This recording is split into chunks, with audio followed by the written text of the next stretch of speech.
Cristina, bună dimineața! Bună dimineața! Dragi călători ai timpului și exploratorii necunoscutului, bine ați venit la o sesiune de investigație, unde avem ca instrument hipnoza regresivă. Astăzi vom descoperi împreună careva din tainele uitate și ascunse ale istoriei. Dacă simțiți că energia voastră are nevoie de un reset profund, să știți că putem oferi servicii de purificare energetică ezoterică personalizate, atât prin sesiuni online, cât și prin fotografie. Astăzi, Cristina va intra în stare de hipnoză profundă fără să cunoască subiectul investigației. Eu voi decide unde mergem, iar ea va descoperi totul în timp real. Așadar, relaxați-vă și pregătiți-vă pentru o călătorie transcendentă. Vă urăm o vizionare captivantă.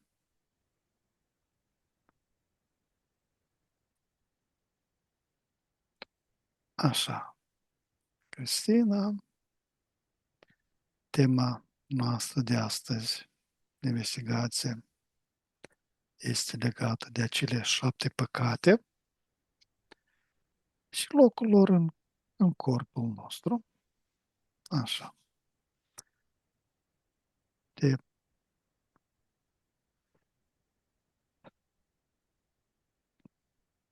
concentrezi Ok. pe unul din păcate. Acum, mândria. La 3. 1, 2, 3. Ok. Scanându-ți corpul, unde anume simți o presiune, o rigiditate pe care ai numit-o tronul mândriei. Um, ok. Raportându-mă și la mine și la alții, Mhm, locul pe care este destinat mândrie ar fi pe coroană în creștetul capului. Dar asta e pe sistemul chakrilor și nu numai pe sistemul energiei Kundalini, pe tot sistemul nostru uman, a celor trei corpuri, mental, emoțional, sexual, dar fi deasupra capului. Și are ca simbol și șarpele și agvila și tronul pe care stau diverse entități, cum ar fi Iisus, cum ar fi mhm. Buddha, cum ar fi Maica. Fiecare tron a fiecărui zeu este o reprezentare a mândriei. Iar cei care se ocupă cu programul mândriei la noi sunt arhonii, dar prin șerpi cumva crescuți și introduși prin chakra de jos, rădăcină. Iar pe acolo intră și apoi este mai ușor să prinzi mândria, prin vorbele care îți sunt introduse, îți sunt șoptite, ții ca persoană la ureche diverse lucruri sau cumva instigat. Dar o ușor o pornește de jos, din prima chakra. E conectată pe tot sistemul. Câteodată este în combinație cu celelalte, fiindcă vin ca surorile, și atunci fie pocnești pe cineva din mândrie, fie te înversonezi, îți umfli pieptul și atunci simți în două locuri mândria. Dar cel mai adesea vine în piept, în cap și îți dă verticalitatea aia cumva de conducător, de a te crede deasupra tuturor, pe un pedestal, pe un tron. Cristina, îți pot adresa întrebările nemijlocit ție sau facem o referință la o persoană? O persoană. La persoane în general. La persoane în general. O să se adresez ție, dar să subînțelegi că la persoane în general. Bine? Mhm. sau o să fie o adresare prin tine către o persoană oarecare. Dacă eu am un avatar ca toată lumea. Da, da. Așadar, o, către o persoană oarecare. Când te umfli în pene, ce se întâmplă cu respirația ta, cu spațiul dintre vertebre? Um, ok. Din ce văd, se lărgește spațiul dintre vertebre și sunt puse anumite inele și se creează un șarpi mai mare, crește coloana ta, într-un fel. Și sunt programe, devii hibridizat cumva cu cele 7 păcate sau cu programul ăsta, că fiecare păcat este și un program în tine, dar în afara ta este o energie manifestată a unor forțe. Și atunci, la un anumit nivel, el este un demon conducător. Sau poți să acționezi un extraterestru sau cumva are mai multe în funcție de interesele celorlalți, a programelor cu care ești în karmă, cu care ai contracte, ești în subordinea lor. Asta se întâmplă între vertebre, din câte văd.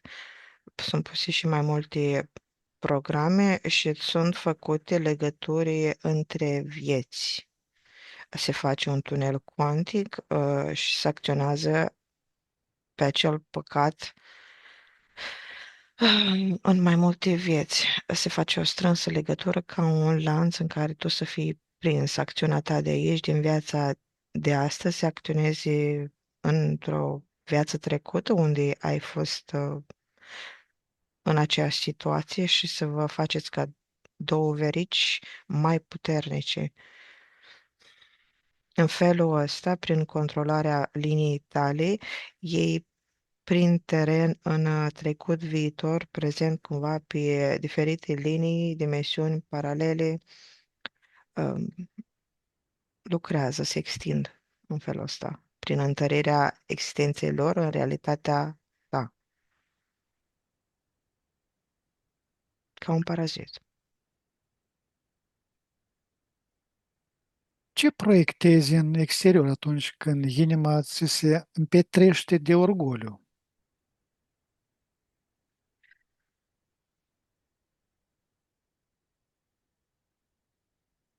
Ok, că Neemia îți împetrește de orgoliu. Bine, nu depinde foarte mult ce contracte ai, din ce motiv, din cum ai ajuns să-ți fie împetrită inima.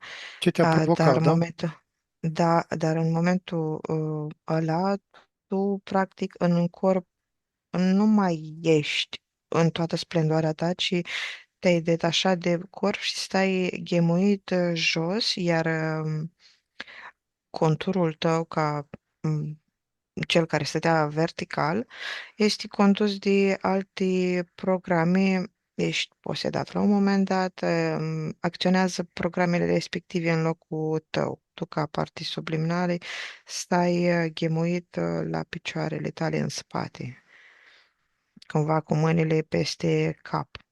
În inima ți este împetrită, tu simți durerea, tu ca parte subliminală simți durerea respectivă care este foarte mare, impulsuri energetice, iar în locul tău este alt program, sunt alte programe, demoni, entități care acționează asupra ta, avatarului și a celor din jur. Um, Mai multe forme, duhuri, energii negre, fiindcă cumva, de ce zic, contează foarte mult de karmă, program, de cum ai ajuns acolo, din cauza că inima ca suflet poate să fie programată. Și atunci programele sufletului sunt date de karme, entități, contracte și așa mai departe.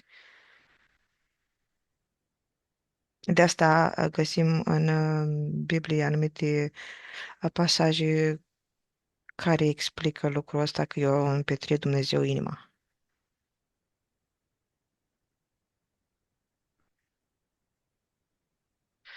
Vezi persoana pe care ai judecat-o cel mai aspru, ce calitatea ta nerecunoscută îți oglindește ea. A neputinței tale. Da, îți oglindește exact evenimentul prin care trece cel pe care l-ai observat și numai că tu în acel moment ai avut parte de altceva și a fost refuzat acel ceva și atunci și celălalt pe care trebuie, uh, pe care îl vezi, trebuie să suporte același lucru ca tine. Cum se poate să aibă altă realitate? Um, Cumva, păcatul, mânia, ceea ce simți tu în acel moment când îl judeci,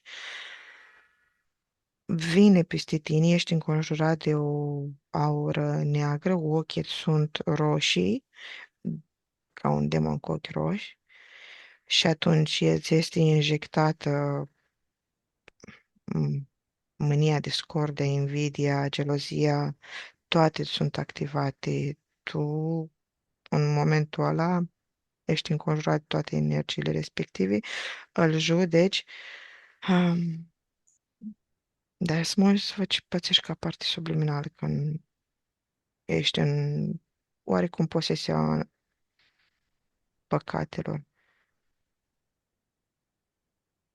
În cazul cum ai zis tu, stă cu spatele la ce se întâmplă și se uită în palma lui și vede că n-are nimic.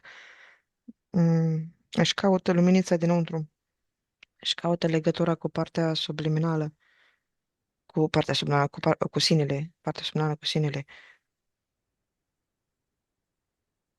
Ok.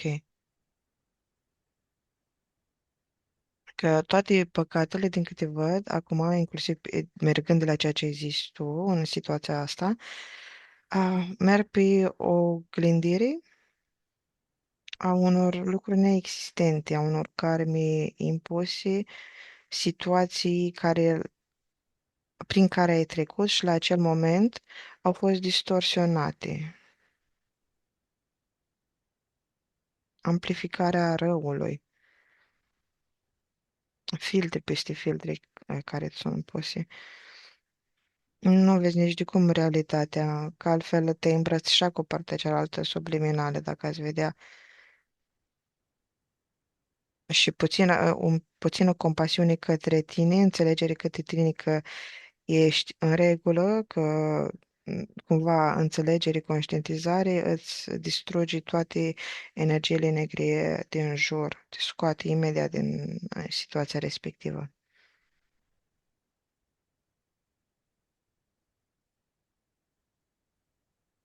Ce eveniment din trecut ți-a șoptit pentru prima dată?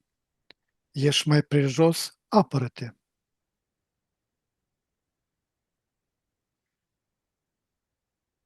Ok, din câte văd un înger care arată cu degetul către cei muritori. Ok, ok. Cumva îngerii biblici, cei care veneau și o sândeau femeile că s-au culcat cu cei căzuți. Ok. Dar, deci nu văd la partea cu facerea, cu grădina, cu programele genetice, lucrul ăsta când au pus ei aici, au făcut țarcul, ci din contră atunci când au fost cei căzuți, că nu sunt demne acele femei a, apărate.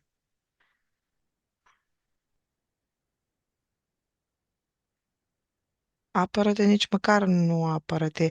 Cumva și la greci mă uit, la zeie de acolo, e ca și cum le s-ar da o bâtă sau un țepuș, o suliță ca să se descurce, să se apere de forțele pământului, nu de ei, de forțele cerești, de zei, ci să supraviețuiască acolo, ca și cum ești pe cont propriu, dar să nu zici că nu te-am ajutat, uite o soliță, omoară ca să nu fii omorât,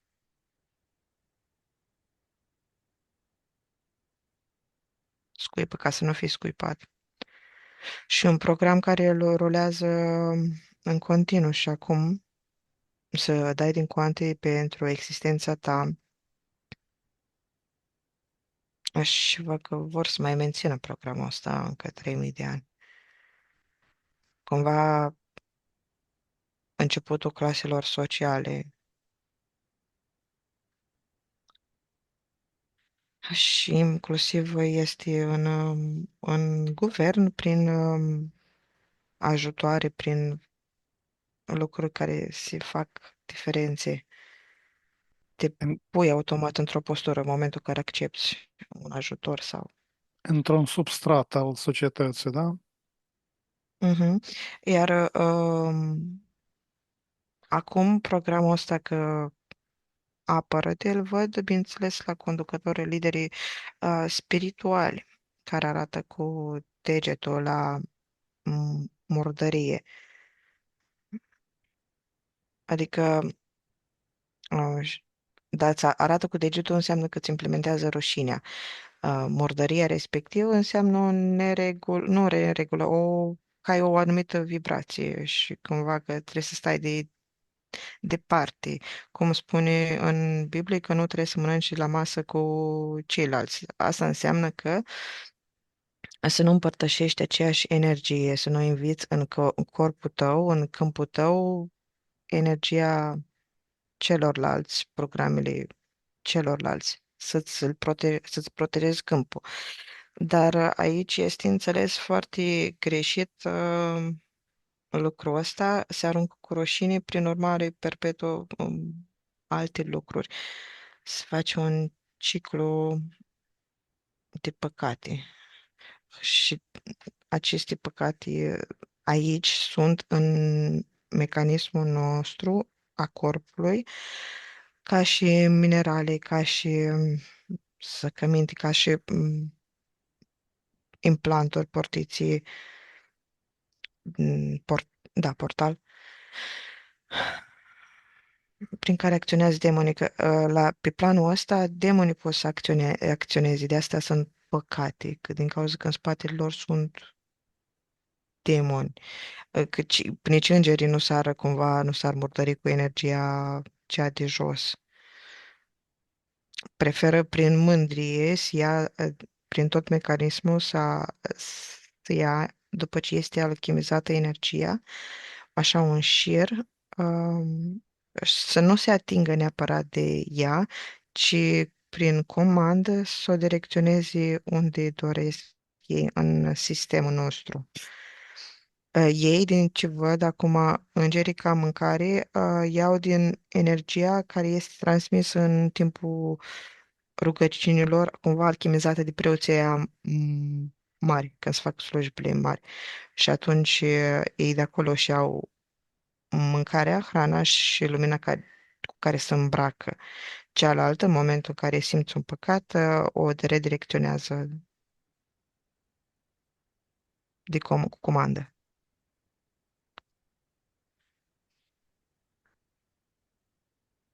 Cu ce entitate sau gând te-ai îmbrăcat ca să te simți deasupra altora?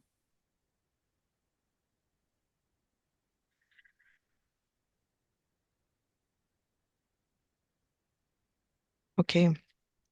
Um, Acum, cea mai prima informație care a venit, pe lângă mândrie cu care poți să îmbraci un om, o persoană, ar fi gelozia, invidia, toate, cumva, dar într-o anumită ordine,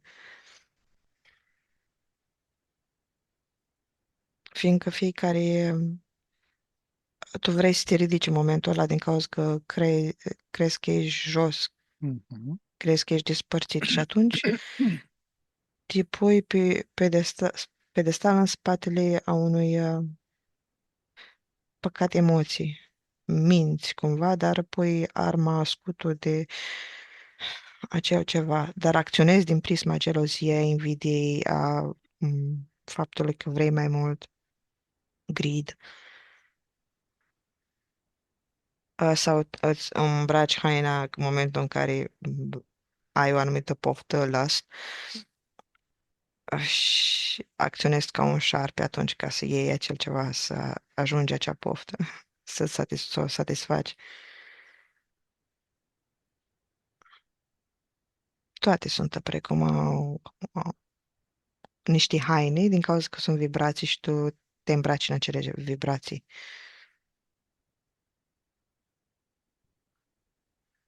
Unde în viața ta ai construit ziduri pentru că ți-a fost teamă să nu fii văzut cu adevărat?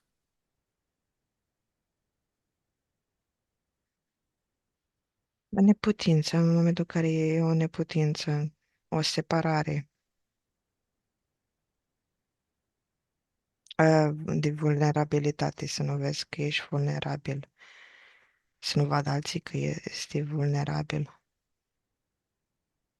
E foarte complexă treaba, că nu este un răspuns clar. Vulnerabilitatea e pe diferite planuri, slăbiciunea iarăși pe diferite planuri, depinde de contractul tău karmatic, de evenimente, de persoane, de alegeri, foarte multe, dar în spate este o neputință. Undeva primit, ai fost, nu ți-a făcut dreptate, nu ai avut curaj să te exprimi, nu că să te impui, să te exprimi, să te exprimi adevărul, nu ți s-a luat apărarea, foarte multe, depinde, ce vorbim de răni, de abandon, de... Mhm.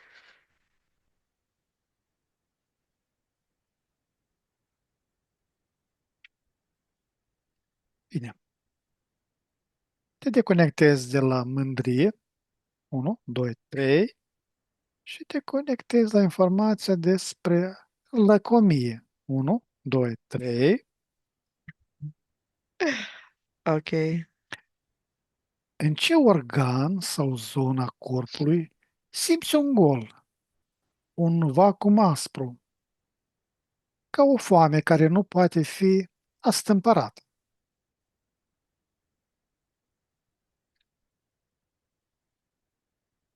Ok, bine, asta e mai demonul ăsta, când prima oară e să mă conectez la lăcomie, așa, e cumva e atât de mare, ca și cum ar avea o burtă foarte Mhm, mare mhm, și stă așa pe un tron și râde cu poftă, are foarte multă energie, adică ce vezi fizic, mai fizic din el, este partea din față, dar în rest conturul lui nu este foarte clar, este foarte negru și este foarte înalt peste pământ care domnește.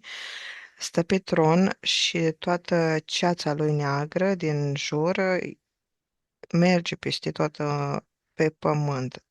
La această ceață este conectată populația, omenirea, și în sisteme este băgat acolo.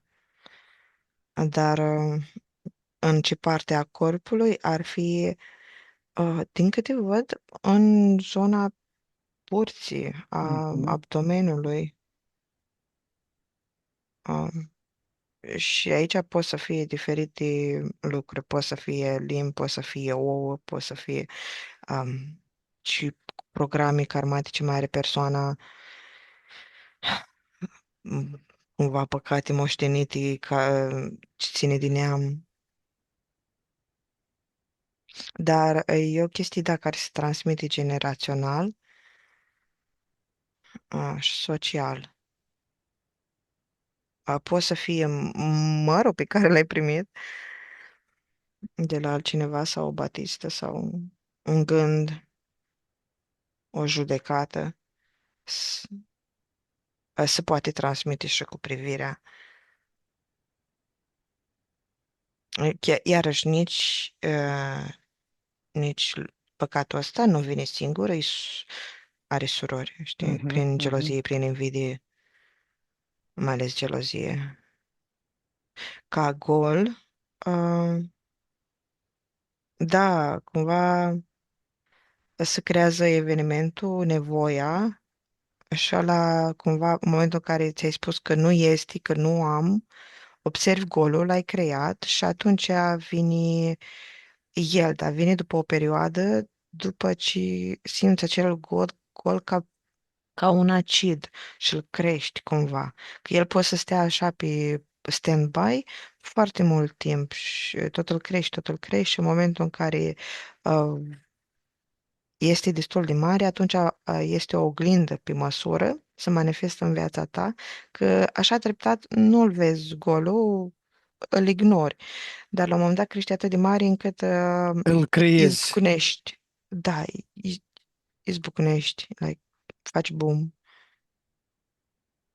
și atunci acționezi și poți să omori, poți să dai în cap, poți să furi, poți să um, iei.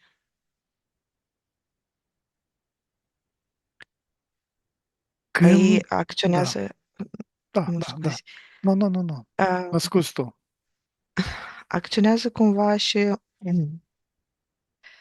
pe zile, da? Că fiecare păcat ar fi implicat cu câte un demon, câte forță demonice și cu numărul zilelor, că 7 păcate ar fi pe zile.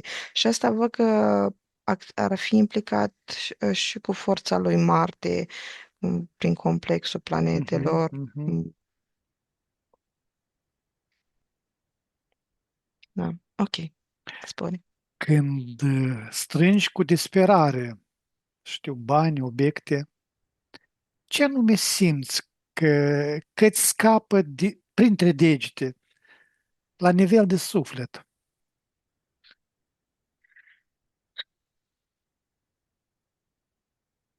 Ok, dacă ne gândim la suflet ca la un mecanism, la un panou de De control, comandă, da? da, atunci anumite butoane nu sunt apăsate, nu se fac anumite conexiuni ca să deschidă anumite cămări, ca zic așa. Uh, și atunci tu trebuie să apeși pe acele butoane cu intenție. Dacă ești o persoană care lucrează la tine și nu ai un anumit control, atunci trebuie să faci anumit comanda, să le apeși tu din mental. Nu contează că azi mâine nu reușești tu, tot um, faci mai, nu că mai reală, mai intensă legătura neurologică pe acel circuit și atunci automat nu o să mai ai aceleași alegeri, nu o să mai ajungi în aceeași situație.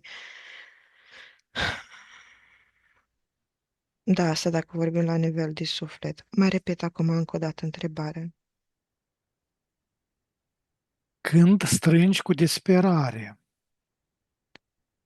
bani sau obiecte, ce anume simți că îți scapă printre degete la nivel de suflet?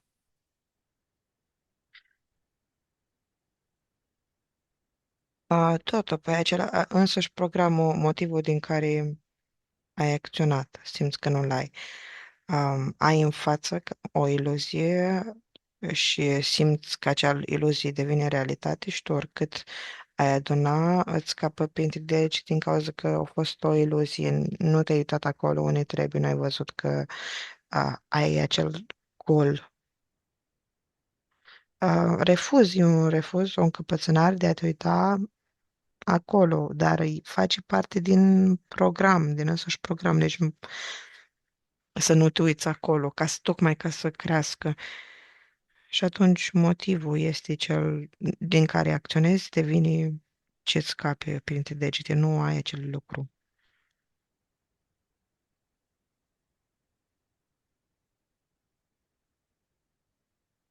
Deși, ok, cumva mai sunt porți de scăpare, adică nu e ca și cum acționezi și ești complet ca un animal. În momentele de conștientizare, în momentul în care situația a devenit foarte gravă, vin și ceilalți, fiindcă partea ta subliminală în momentele de conștientizare din viitor, din trecut, cumva tot lucrează pe linie și atunci trimite impulsuri de lumină și se manifestă fie printr-o idee, fie printr-un gând, fie printr-o persoană de alături și atunci o să auzi de la celălalt. Nu mai faci așa, fă în felul celălalt, vezi că faci din motivul cu tare, nu este bine, ai cumva, ți se spune, ai informația care vine spre tine și atunci în, nu e ca și cum nu poți scăpa. Bineînțeles, numai dacă ajunge momentul în care, nu știu, ameninți o viață și faci o faptă foarte teribilă, e mai greu să dai înapoi. Dar încerci în următoarea viață să acționezi.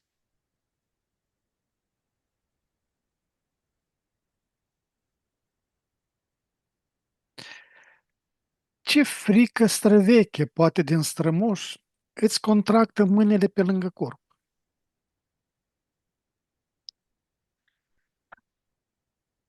Să te țină în loc.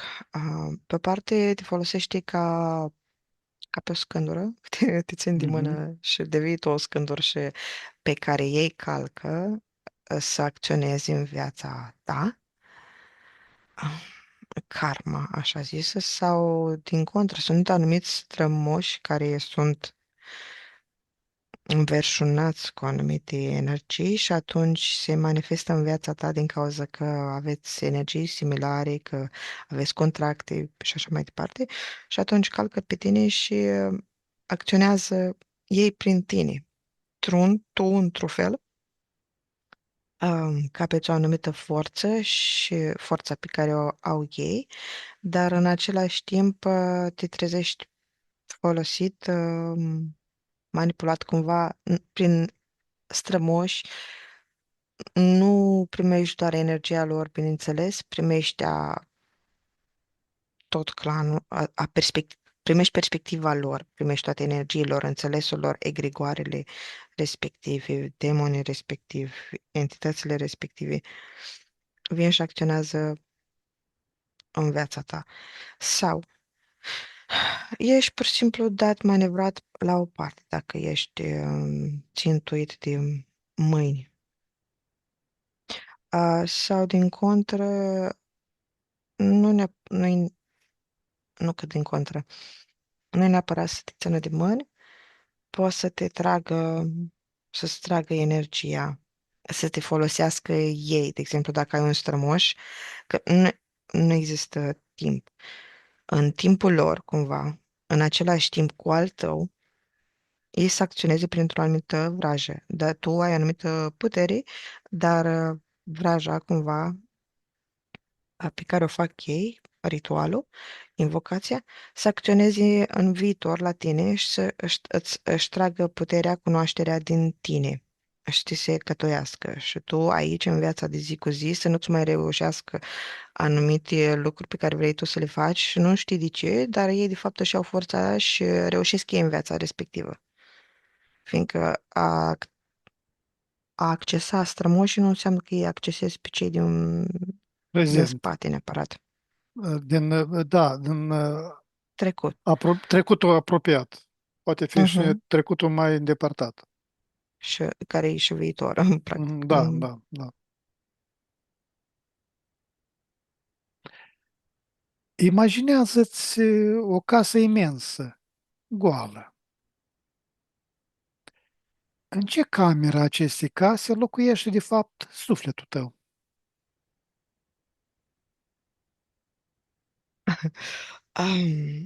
Ok, um, foarte interesant. Nu bineînțeles, nu al meu, Nu, ca să nu, nu, mai o fac o dată persoană, de da, referință da, în general.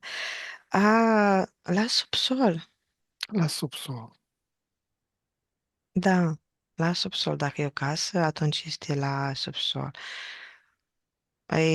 Și are logică, cumva, are sens, din cauza că mă uit la biserici, la castele și, într-adevăr, focul este în subsol. Ritualurile se fac în subsol. Mhm. Dragonii sunt la subsol. Cămara, Sufletul acelor... cămara în subsol, da? Da, da, da.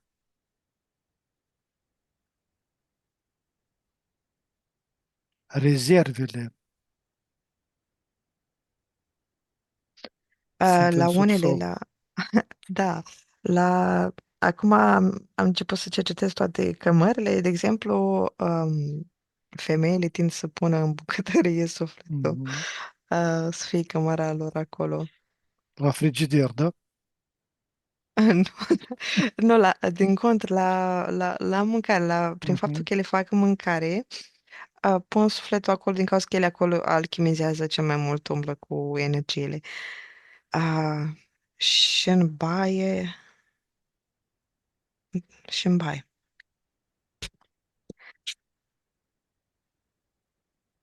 Pentru puritate. Da. Bărbații văd că tind mai mult, acum poate suna sexist lucrul ăsta, dar ei își pun energiile mai mult în dormitor. Și atunci, na, unde și ce faci mai mult, acolo o să fie mai multă energie și Mhm. sufletul tău. Dacă e pe canapea în fața televizorului, atunci acolo o să fie.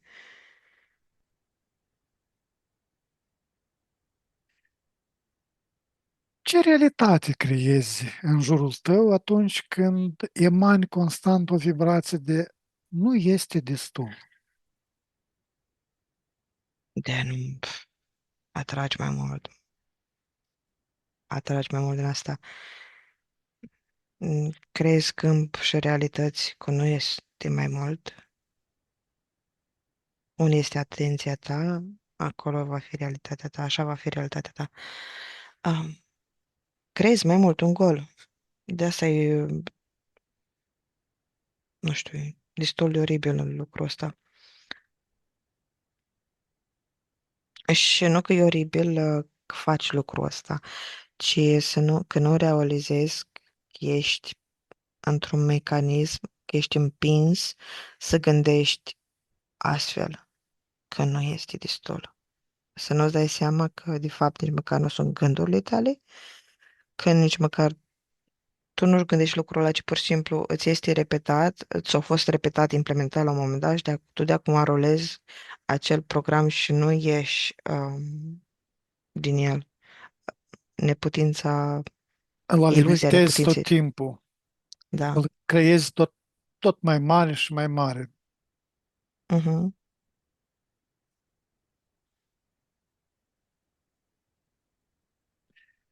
Cum ai atras oameni și situații care, la rândul lor, erau flămânzi energetic?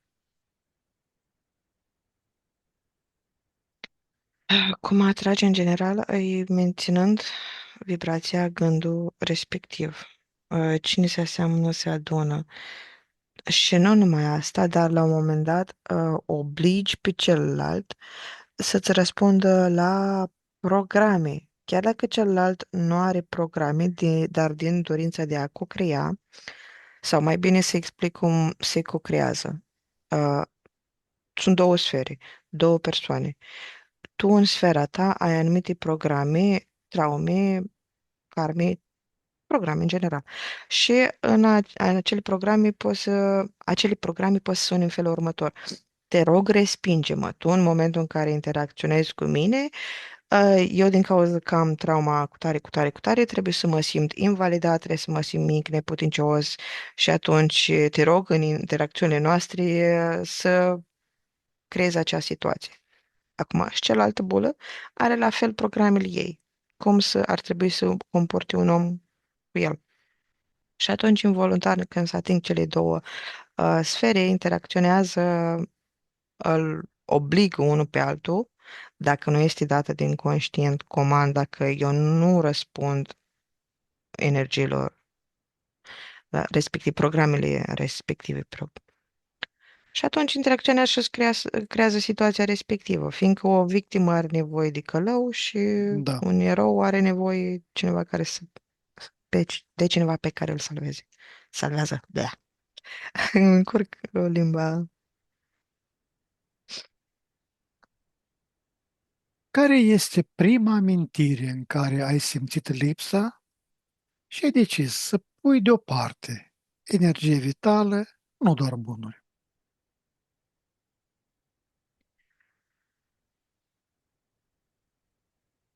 Stai că uh, sunt mai multe frecvențe ce mi-ai spus tu și sunt cam împrăștiate, că nu a fost prima cu energia vitală. Când ți-ai dat puterea, când ai rugat pe celălalt, când ți-ai ridicat mâinile la cer și ai cerut ajutor, când ți-ai predat puterea, nu numai la cer, adică la toți, când ai cerut ajutor, când ai acceptat entități și forțe din spate să acționeze în locul tău, că nu te-ai mai uitat în tine,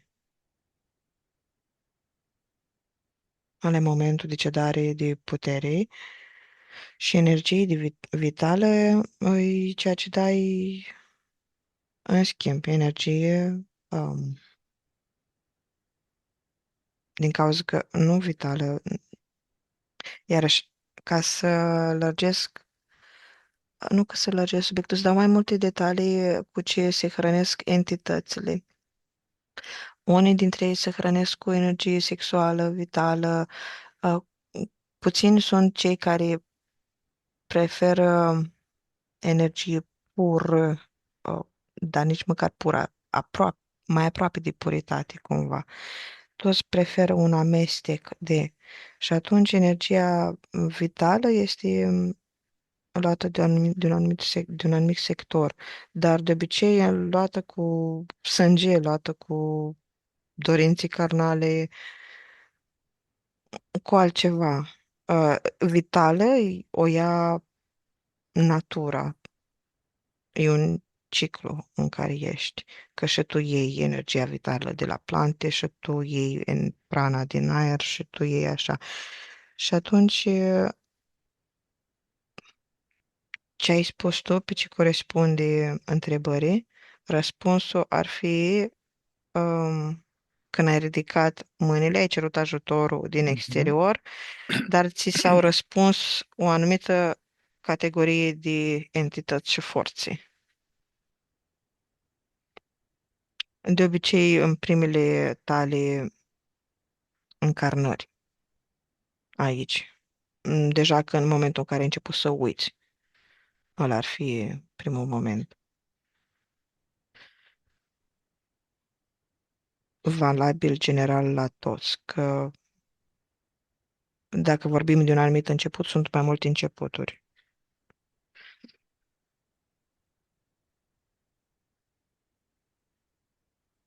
Bine. Cristina, te deconectezi de la lăcomie, 1, 2, 3, și te conectezi la invidie, 1, 2, 3, Oi, ok. Asta e un taur. Zi. când te uiți la cineva pe care îl invidiezi. Ce nume ți se încordează mai întâi? Maxilarul, plexul sau ochii? Sau poate altceva?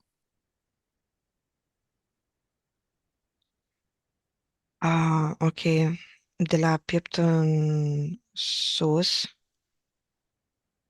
da, de la tot așa, Tot. dar acționează, da, prin vedere, asemenea unui taur Mhm. într-un stadion. Uh, Demonul din spate arată ca un taur foarte mare, dar este prins în lanțuri. Da, și cumva te face, acționezi la fel ca și taurul, ca și că dai, începi să dai din picior și să începi să Mhm. ataci, Mhm. Te știi, pregătești și de atac, da? Da, da, da. Dar cel mai mult așa. E ca un triunghi cu vârful în jos. Ce culoare are o travă pe care o secreți în gândurile tale? Și unde se scurge ea în corp? Ok.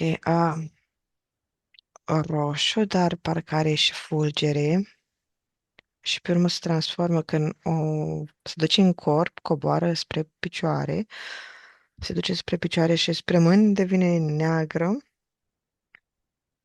Um, Și depinde cumva de dacă acționezi sau dacă nu acționezi, dacă o dai Mhm, repede sau să pune acolo ca energie stagnantă și începi să dezvolți, bineînțeles, o anumită boală. mhm. Încep mâinile și picioarele să-ți devină de nisip, de pământ.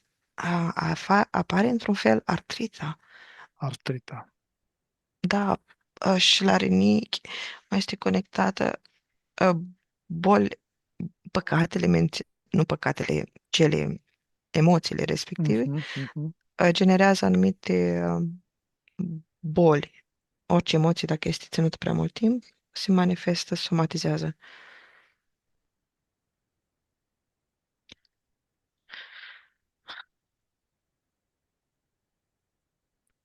Pe cine ai vrea să furi la nivel energetic și ce dar al tău ignori crezând că acea persoană îl are?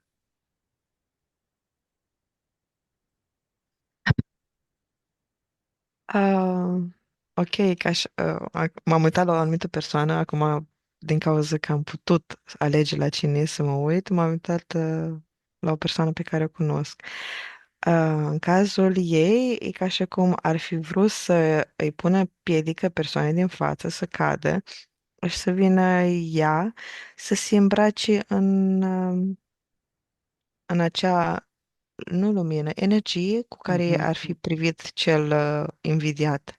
mhm. Cumva ca și cum ai arunca cu confeti și ai vrea să ai acel confeti în jurul tău, acel sclipici în jurul tău, tu să sclipești pe podium, să ai tu aplauzele celorlalți.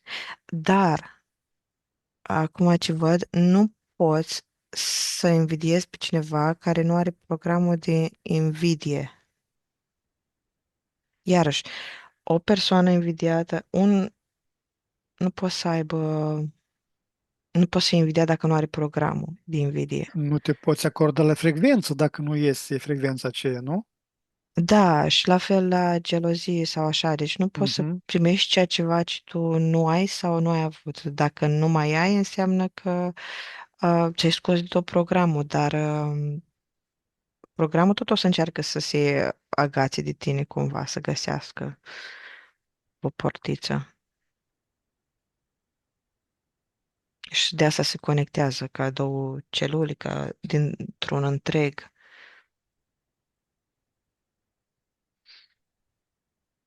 Cum ai sabotat inconștient o relație sau o oportunitate pentru că nu te simțeai la înălțime? Ai, ai, ai. Te poți sabota și pe tine și pe altul. Unul să nu, depinde foarte mult ce programe, dar poți, de exemplu, să muncești, să muncești, să muncești, să faci tot felul de studii și simți că nu ești destul de bun, își sabotezi pe tine să nu mai ajungi acolo, dar poți să sabotezi pe ceilalți să, nu știu, să-i faci lucruri atât de, cumva să, cu o seară înainte, să îi îmbeți pe toți ca să nu fie Mhm, capabili, să pui pastile, să mhm, mhm. faci lucruri fizice foarte neplăcute pentru ceilalți, să generezi accidente. Te motivează, devine un motor atât de puternic, invidia, te face asemenea un unitar să te duci înainte, indiferent de consecințe. Îți decuplează cumva din creier noțiunea de consecințe. Nu pare consecința atât de gravă. Mai important e ceea ce vezi tu în fața ochilor. Ce? Acționează pe sânge, pe sistemul venos, pe vene și prin inimă. Îți pune sângele în mișcare într-un anumit fel, îți eliberează anumite enzime, anumite lucruri și adrenalina și tot te duce înainte. Și, bineînțeles, simți în piept negru la apăsarea aia cumva de asta, că tu practic nu vrei să simți acea strângere, de asta și acționezi, simți o durere atât de mare încât te vine motor pentru ceea ce faci tu.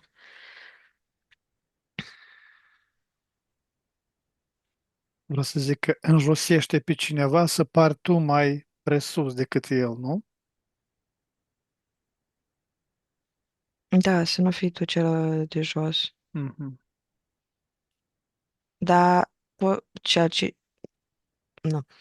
Să nu fii jos în ideea ta, ceea ce crezi tu că este jos, că poate omul de jos pe care l-ai pus tu nici nu consideră lucrul ăsta Mhm, mhm, jos. mhm. Asta e. Și atunci te înfurii și mai tare, Mhm, mhm. turbezi.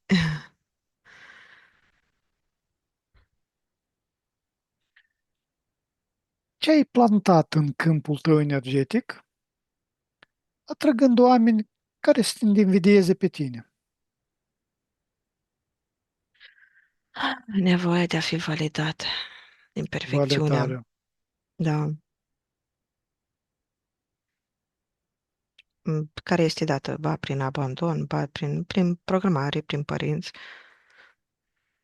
primii 7 ani, și din burtă, să poți să vii aici cu un anumit contract care presupune dezvoltarea păcatului respectiv sau a emoției invidiei. Vrei să te răzbuni și atunci ții răzbunarea pe alte vieți și ai aici ocazia.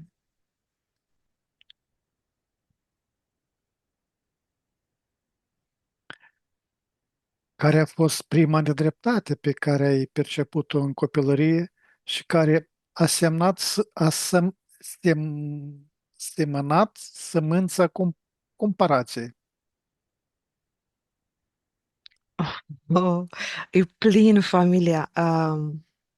Are ochii mamei, are ochii tate, are mânuța Mhm, așa, face mhm, așa. mhm, Observarea, regula observatorului, că cel care observă manipulează ceea ce vede mhm. și induce programe. Și de la început, de când se află că mama este însărcinată, se implementează programe și îi se trimite de fiecare, oare o să fie așa, dar uite în ce situații sunt, oare o să poată să crească copii, oare o să semne cu taică, sper să semne cu maică sa, să fie după bani, să nu se lase prost, să nu fie călcat în picioare, să nu, tot felul de lucruri se transmit. Prin gânduri mărunte se acționează.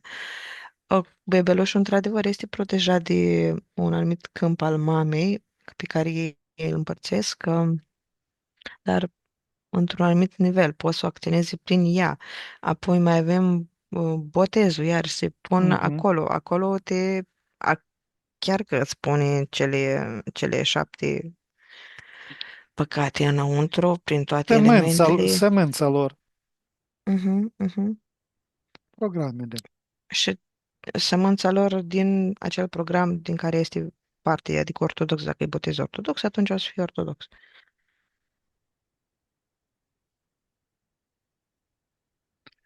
Dacă te-ai putea bucura sincer de succesul altuia, fără să te diminuezi, ce tensiune s-ar topi din corpul tău acum?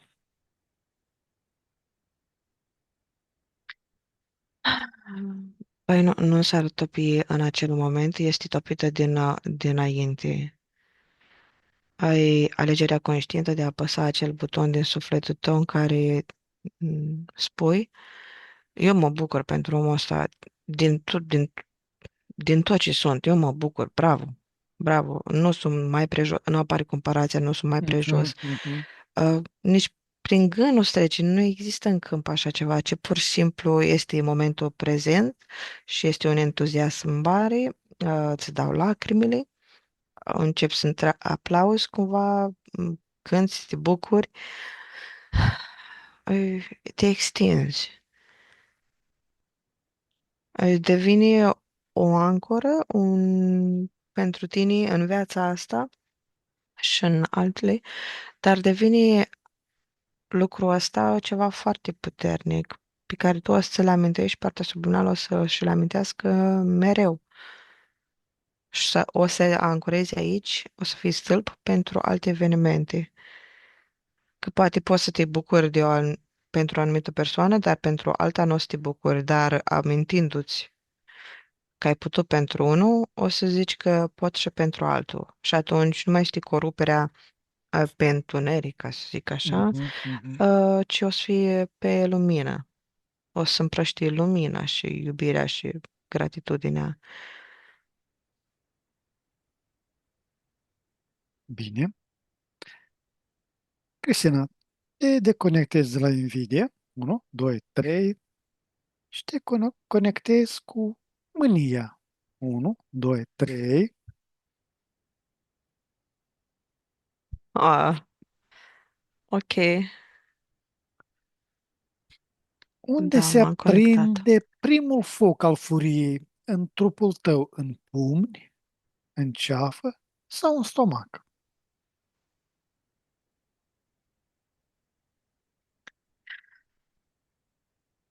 Deci în pumni, în ceafă sau în stomac? Da. Sau poate în alt loc? Dar nu le-ai spus pe toate bine. Și în picioare, depinde. Depinde dacă acționezi să fii violent sau nu, dacă ai și alte programe alături. Mhm. Dar ai spus bine, nu. E un lanț, iarăși. Dar cumva mânia și furia ar fi puțin diferite. La mânie ar fi, iarăși, e pe suflet. Toate programele astea sunt băgate pe suflet, înscrise în suflet. Fiecare are cumva câte un buton, câte o comandă, câte o cămară. Um, și atunci a venit cumva o entitate care e asemenea unui copil mare. Nu-i văd fața, e totul negru, ochii sunt mai albi cumva, dar e ca un copil mare care plânge și stă și cumva ne distruge pe noi ca umani, ca oameni, din cauza că ea simte acel lucru. Adică nu o văd o fericită, ea însă și e mânioasă și supărată, furioasă. Și are mai multe zeițe prin care acționează uh, demonul ăsta. Acționează mai mult prin feminin și prin aspectele zeilor care au foc masculini. Așa. Și acum, cumva, dacă vine o zeiță în spatele tău, îți acționează uh, pe mâini, din piept pe mâini și începi să arunci, a, cum se cheamă, tragi cu arcul. Dacă Mhm. acționează o zeitate masculină asupra ta, atunci te bați cu pumnii. Uh, și dacă acționează iarăși alte forțe, poți să începi să tremuri din picioare, să te distrugi pe tine în același timp. Cumva e o energie pe care fie o dai, fie te distrugi, e distrugătoare, fie o dai în afară, fie o păstrezi în tine și te distrugi pe tine.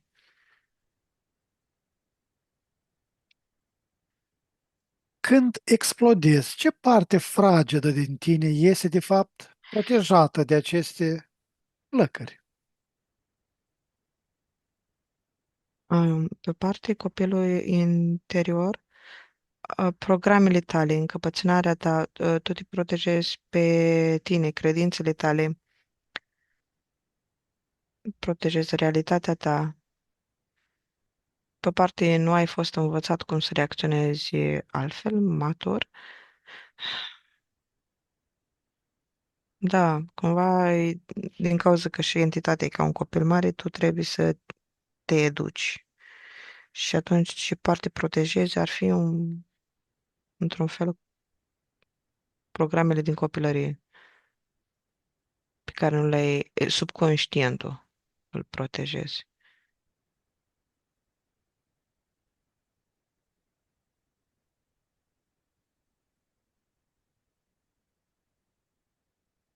De fapt, tu nu protejezi persoana, de exemplu, ești cu prietena, tu ești bărbat și atunci te-ai înfuriat pe alt bărbat, fiindcă ai văzut prietena ta că a ajuns într-o anumită situație nefavorabilă și începi să le pe domnul la pumni.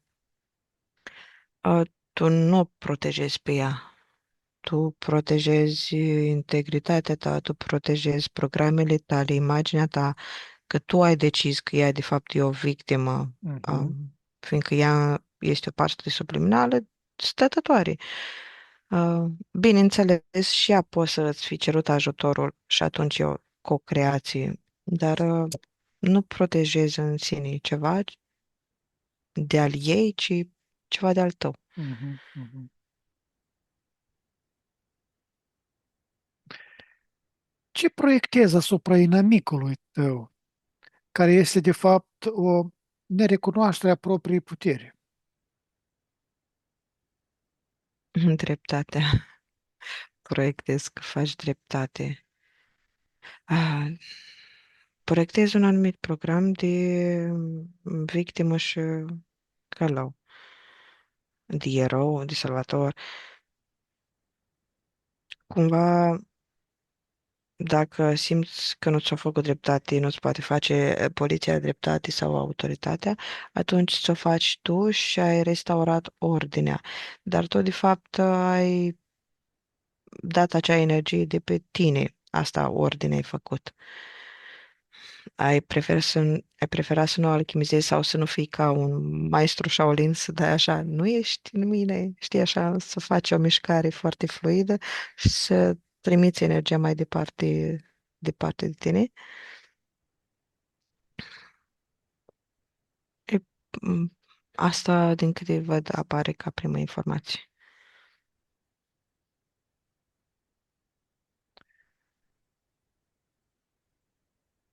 Imaginează-ți că mânia este un zid. Ce se află dincolo de el? O tristețe imensă sau o iubire neînțeleasă? Mhm. Mai mult iubire neînțeleasă, un aspect neînțeles al unui lucru pozitiv, un aspect pozitiv. De exemplu, la un moment dat în, ai avut o neînțelegere, tu ai vrut să mângâi o persoană la suferință și acea persoană ți-a dat peste mână și a spus că n-are nevoie de mângâierea ta. Și atunci tu ai luat un lucru ăla ca pe ceva, m, nu știu, neplăcut și ți-ai ridicat un zid și ai spus că nu-i mai ofer mângâiere, consolare. Eu am vrut să o Mhm, consolez, mhm. dar nu mi-a primit consolare. Și atunci ți-ai ridicat zidul.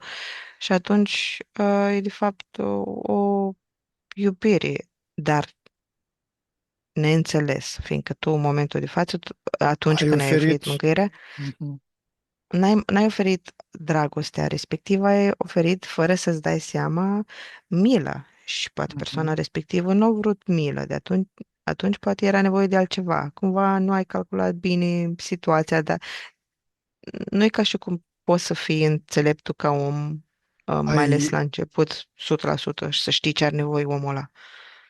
ai învelit dragostea în milă, da?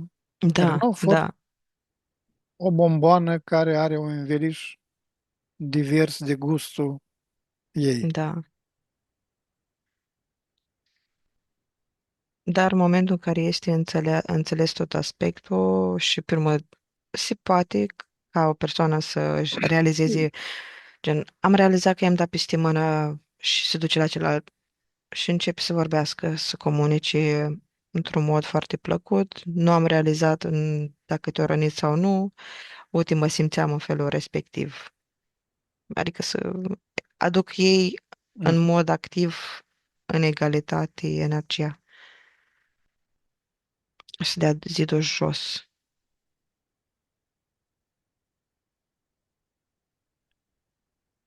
Din ce vieți anterioare provine acest fierbinte sentiment de nedreptate și luptă?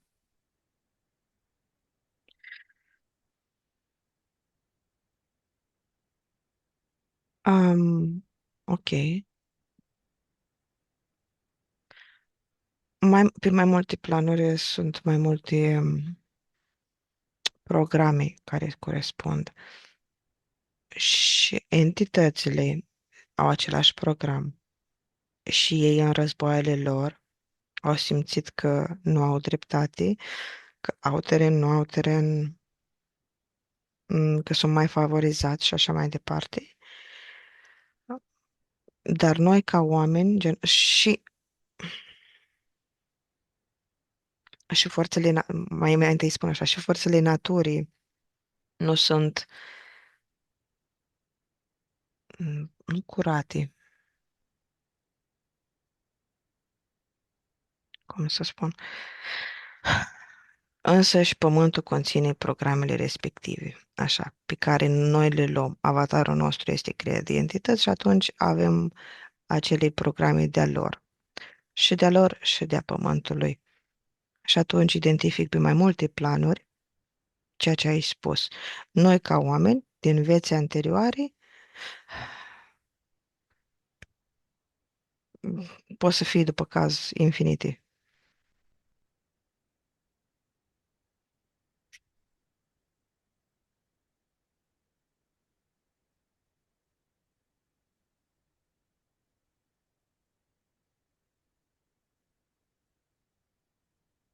Mă auzi? Da. Așa. Cum hrănești inconștient un mediu conflictual în jurul tău doar pentru a te simți viu, prin adrenalină?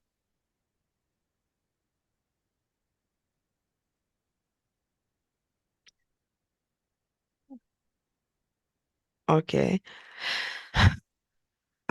Ai ca și cum prăști deschid cutia Pandorei, devii tu un, o cutie, un portal și începi să aduci tot felul de șerpi prin vorbele tale, prin intenții, prin priviri.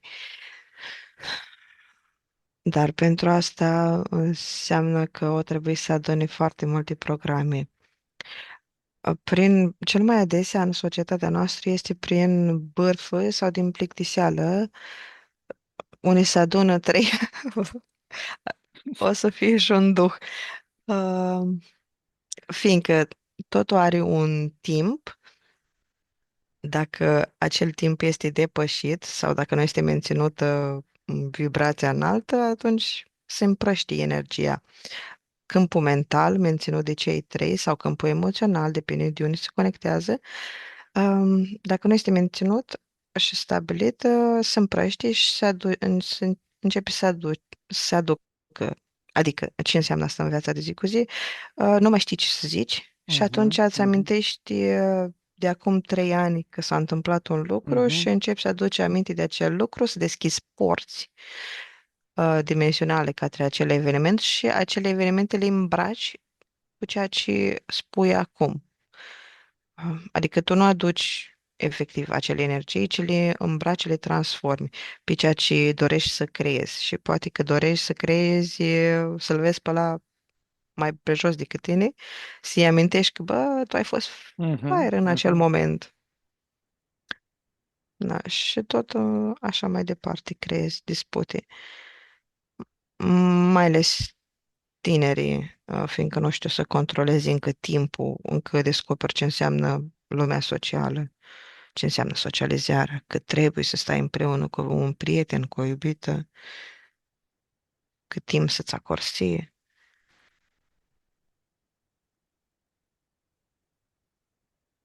De asta apar zicale că și prea mult strică.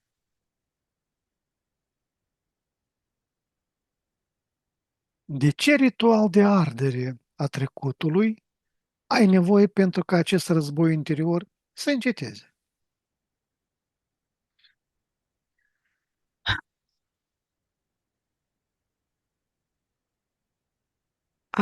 Ok.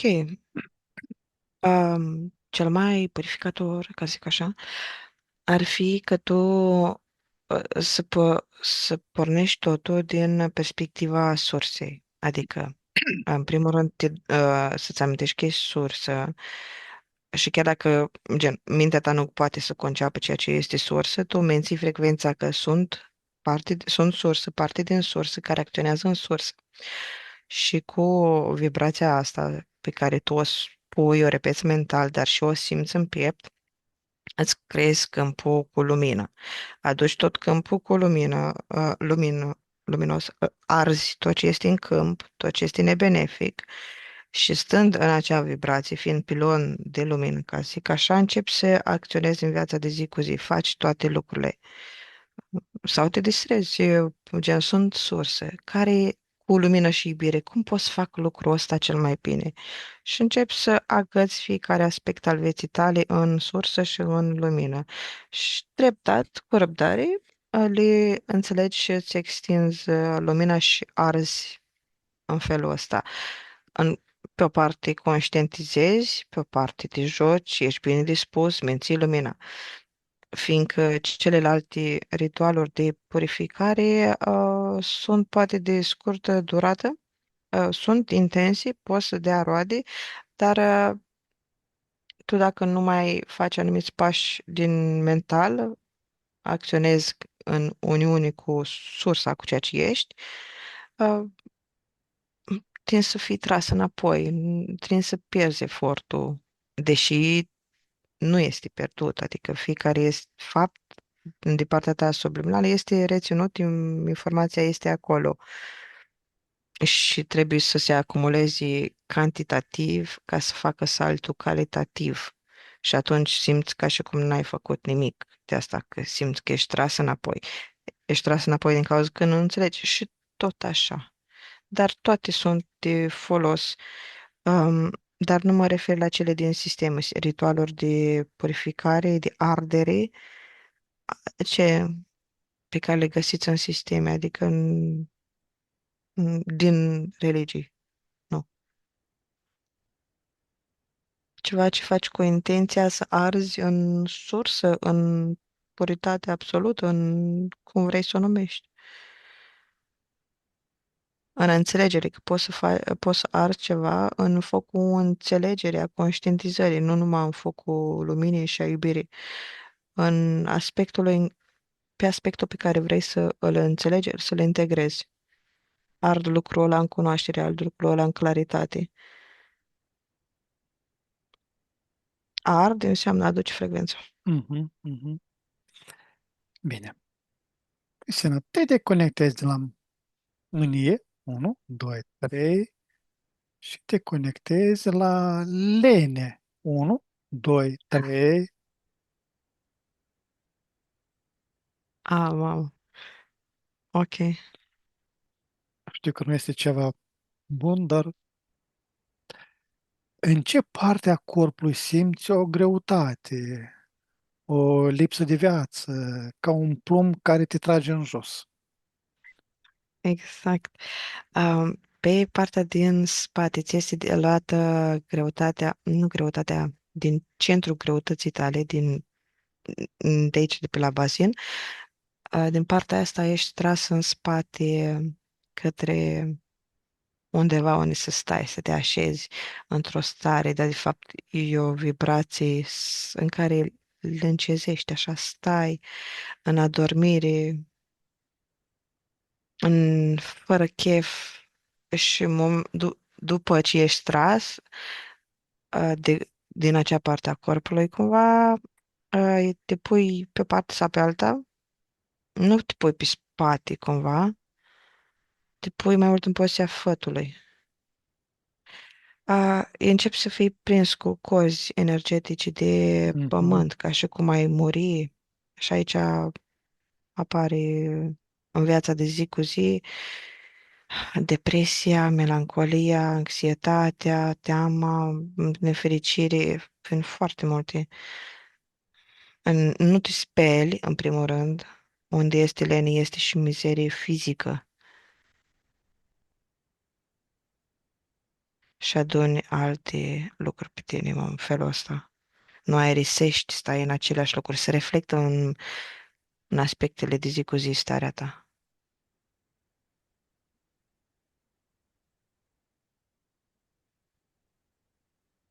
Ce pasiune ai îngropat de vie, lăsând în locul ei un vid existențial?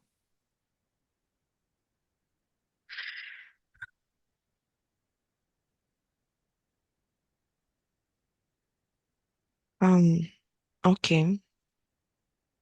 E ca și cum tu ai avea înăuntru tău un soare sau un bec și apeși în momentul respectiv când ajungi pe în această stare, atragi de manetă și tragi soarele sau stingi becul. Mhm, mhm, Um, ce poate să fie creativitatea, entuziasmul, fericirea, bucuria, soarele.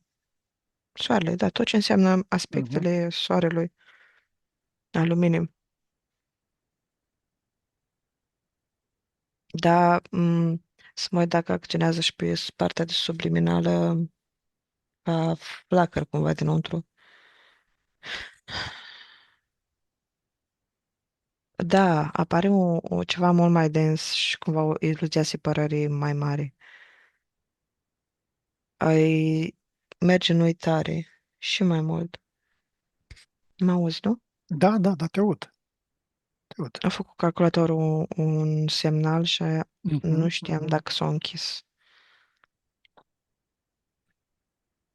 De ce sarcina sufletului tău te ascunzi? Sub pretextul confortului. Ok, nu curățenie. Da, de a fi în flux te ascunzi. Nu mai ești în flux, refuzi să fii fluxul. Cumva, ca să fii mereu în flux, trebuie să iei un șir de acțiuni, să faci anumite Mhm, acțiuni. Mereu, constant. Ca o mașinărie, să te ocupi de toți parametrii tăi, de toate vibrațiile tale, ca și o casă care nu e întreținută. Azi trebuie să ștergi praful, mâine trebuie să faci lucrul ăla, trebuie să speli vasele în continuu, trebuie să nu știu ce. Mereu ai de lucru așa și cu corpul tău, partea asta subliminală are câte ceva de făcut mereu.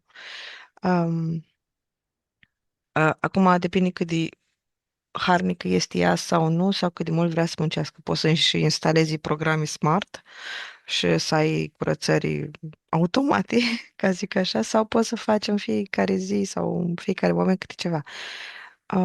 Depinde de partea subliminală, dar asta văd că faci, nu ar mai fi în flux din cauza că nu ar mai fi în mișcare. Se oprește, nu mai ai acțiuni.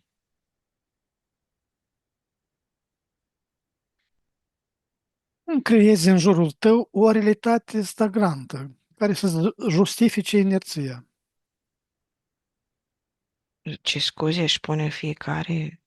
Mm.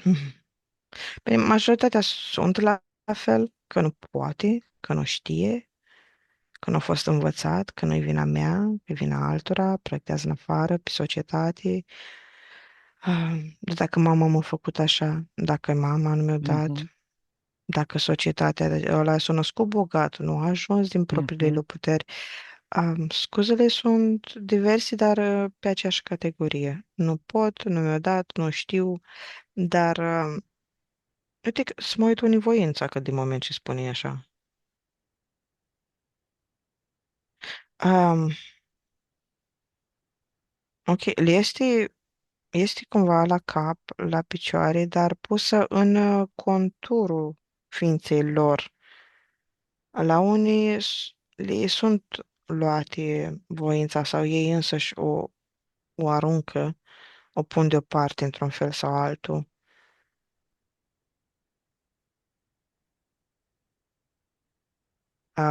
Dar atunci, în momentul respectiv, în momentul cel mai de jos al lenii, Ești în patul entităților, ești înăuntru entității alenei și ești alături de foarte mulți.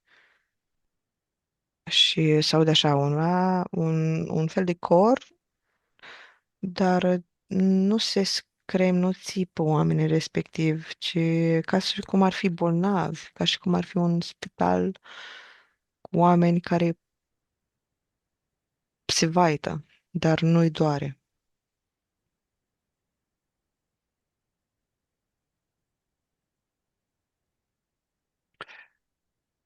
Care a fost momentul în care ai decis că este prea greu, amorțindu-ți o parte a sufletului?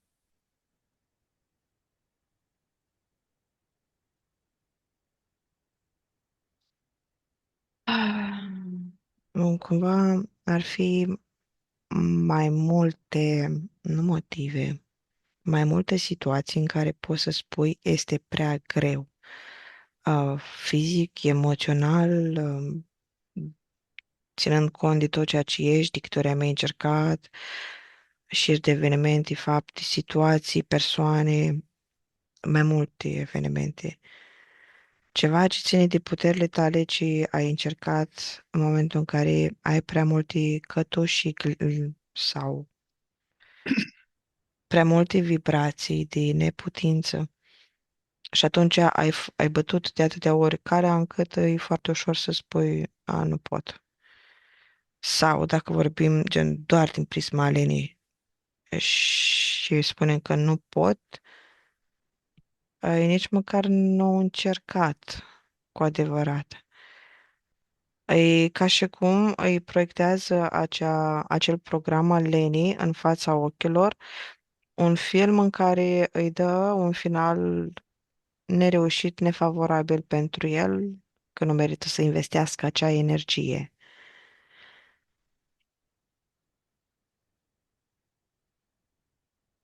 acolo, când să facă altul. E treaba altuia, dar de ce să fac eu? Um, și este conectat cu alte entități, bineînțeles. Da, e ca și cum nici nu încearcă, pur și simplu își întoarce umărul și zice că nu vreau eu. Asta doar Mhm, dacă vorbim mhm. despre lene. Că în momentul în care sunt situații și spui că nu pot, înseamnă poate că nu știi acel ceva, nu trebuie să te uiți la un tutorial pe YouTube să vezi cum să rezolvi, poate n-ai toate datele, poate e un lucru în echipă și atunci vine celălalt, poate ești scenariu din care faci parte, pe care ți l-ai asumat, cumva zici tu că ți l-ai asumat. Dar din prisma Lenii așa Mhm. e. Ce voce interioară îți șoptește că oricum nu contează, slăbindu-ți voința?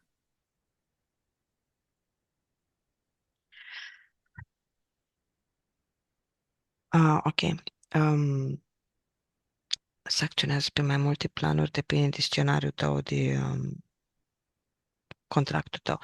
Dar văd că e un egregor foarte mare.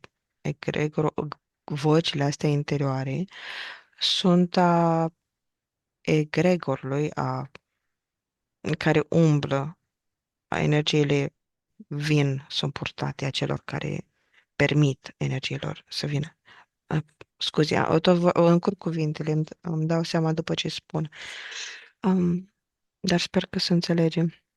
În primul rând, informația că vine că e de la egregori. În al doilea rând, de la entitățile tale. Și apoi devine ceva ceea ce tu ești, ce le însușești.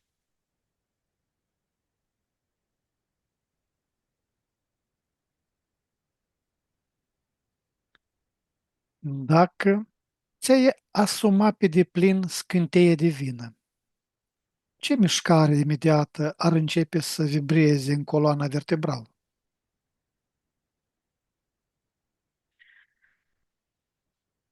De dreptate, justiție, adevăr, compasiune, prietenie, evoluție. Dar informația vine cumva că ar fi și complacere. Că din cauza că într-un ciclu ai nevoie și de ceva, de o anumită, de exemplu, stabilitate care presupune o anumită rutină, dar și ceva care să te arunce să faci mai mult, mai bine. De asta ar veni pe coloană mai multe programe. Dacă tu ai acceptat că ești partea subliminală din sursă, că ești lumină, că poți să creezi tot ceea ce vrei, conștient. Fiindcă oricum îți faci realitatea, măcar să o faci conștient. Dar, în primul rând, în momentul în care tu realizezi așa ceva, că ești ceea ce ești și aduci lumină și mergi pe coloană, cu lumina, în primul rând, pe ce probleme ai tu, ar începe să apară clarificări, ar începe să se lumineze exact programele de care ai nevoie. Să fie un limbaj pe care tu îl înțelegi, evenimente și fapte. Bine. Cristina, te deconectezi la linie. 1, 2, 3 și te conectezi la desfrânare. 1, 2, 3.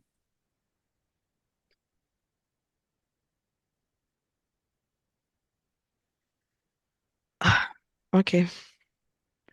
Unde anume simți o energie sexuală blocată sau risipită, nu în organele genitale, ci în restul corpului.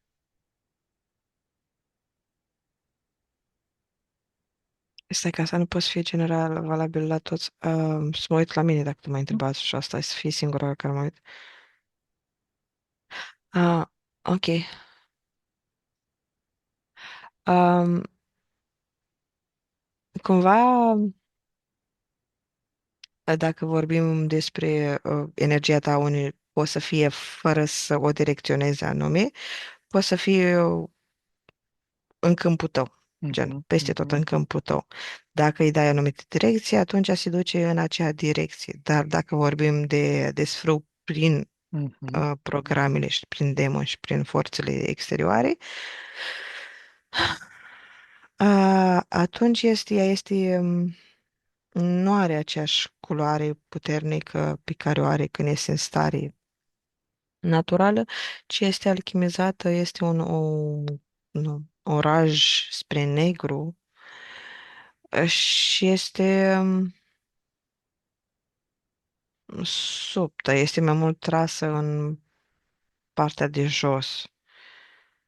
Uh, s- este în stare gazoasă, cumva, dar controlabilă, nu dispersionată, adică poate să fie ca un șir, în momentul în care să fii tentat, de exemplu, să-ți treacă pe la nas și să urmezi mirosul în felul ăsta, fiindcă e împreună cu energia entităților care te controlează, te devii păpușă în acel moment. Uh, Eu văd demonul ăsta ca pe o energie feminină, ca pe un demon feminin.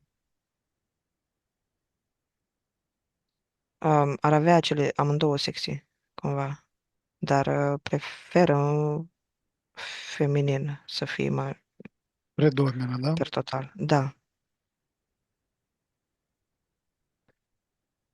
Cu ce sau cu cine încerci să umple un gol de intimitate și conexiune sufletească autentică?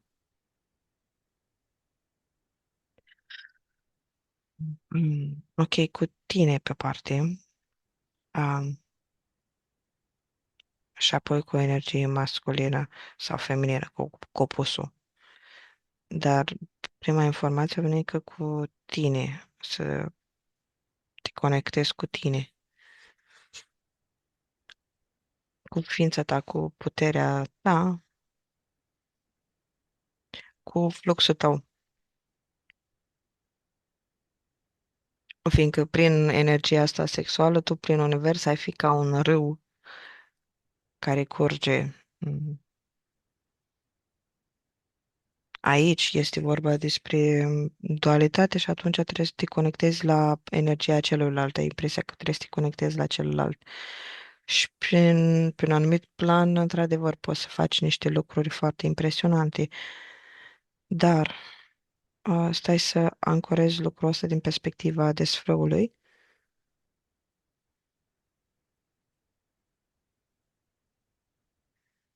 A părinților, cumva sunt anumite goluri, invalidări, tăieri din partea părinților pe care tu încerci să le umpli. Poate să fie un contract karmatic pe mai multe vieți, um, lucruri de plătit pe care ți le-au spus entitățile că le ai, datorii cumva karmice, dar în mare se fac de părinți golurile astea în copilărie.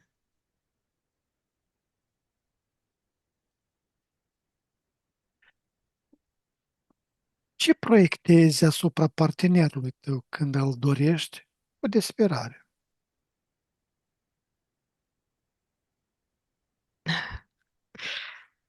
O proiectez că e cea mai bună bucățică de tortă posibilă. Uh, Proiectez că e cea mai bun lucru care poate să se întâmple în acel ceva, dar nu că el este ceea ce poate să aducă el înăuntru. Um, uh, da, ok. Din perspectiva desfrâului, în acel moment nu ești tu, este altcineva și adesea și partenerul tău este și altcineva sau sub influența acelor forțe. Și atunci se împerechează ei, nu tu. Și atunci ei unesc trupurile voastre, unesc trupurile oamenilor în energie, îl împart, um, aruncă programe de la unul la altul, fac legături karmatice mai mari, mai puternice, legăminte, jurăminte, bineînțeles, fac pui astrali, mm, uh, sorb din energia voastră, proiectez pe celălalt, iarăși după programele menționate. Dar cumva simți că trebuie să iei înăuntru, cum ai spus și tu anterior. Mhm.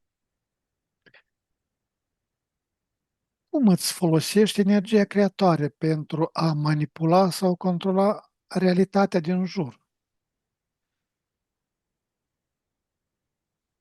În general și apoi din punct de vedere a desfrâului. Da.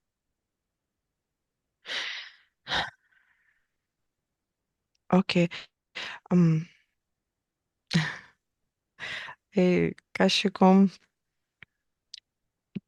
tu ai, tu ești lumină și în fiecare lucru pe care îl pui câte o bucățică de lumină ca să îl energizezi să se întâmple, pe orice acțiune a ta, pui lumină, fiindcă se duce vrei, nu vrei, în unde gen lumina, pe acțiunile tale. Dar energia creatoare e de obicei un șir de frecvențe unde vrei să înflorească, unde vrei să crească.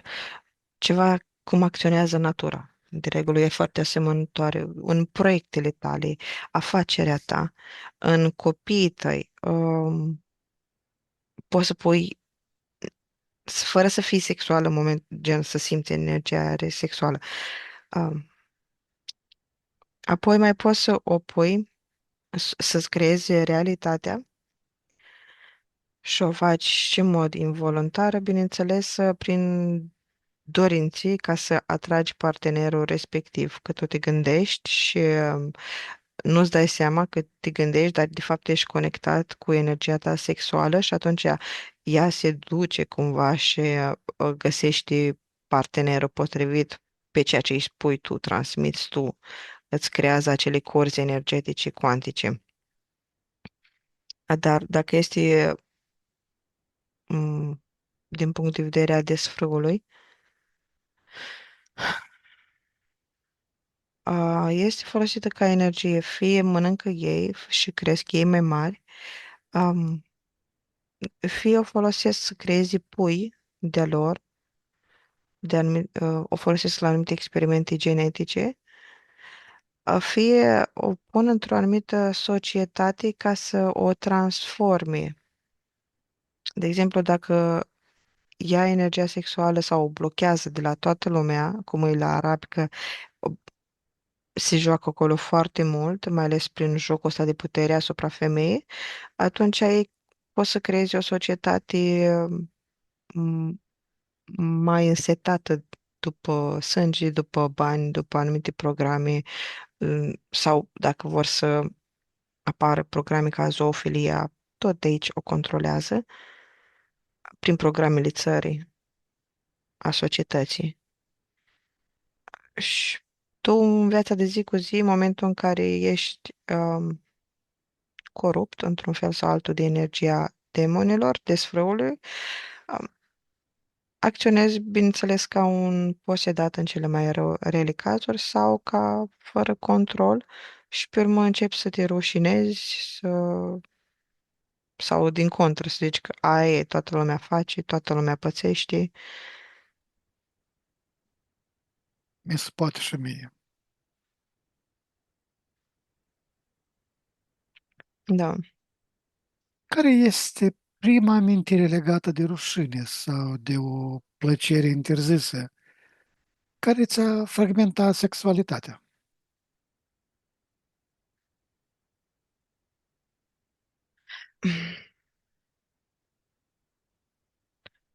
Ok. Prima amintire pe care o poți primi într-o viață, bineînțeles, e a părinților, nici măcar să nu fie amintirea ta, să fie adică a ta poți fi din trecut, într-adevăr, din alte vieți, dar a strămoșilor tăi, a părinților tăi, ca program, amintire.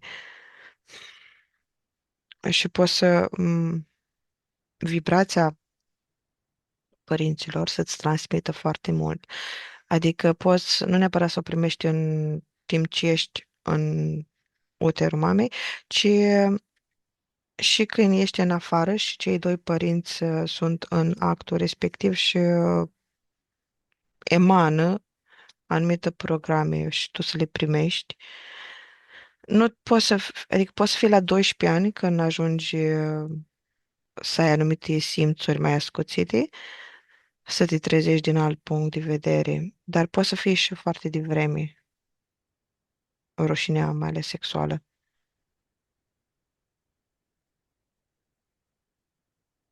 Dar în pânte chiar aș primești.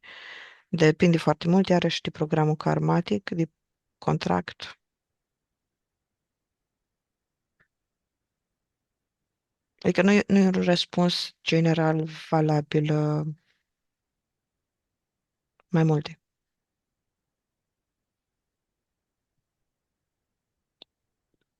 Ce parte din tine strigă după iubire, dar primește doar substitute efemere?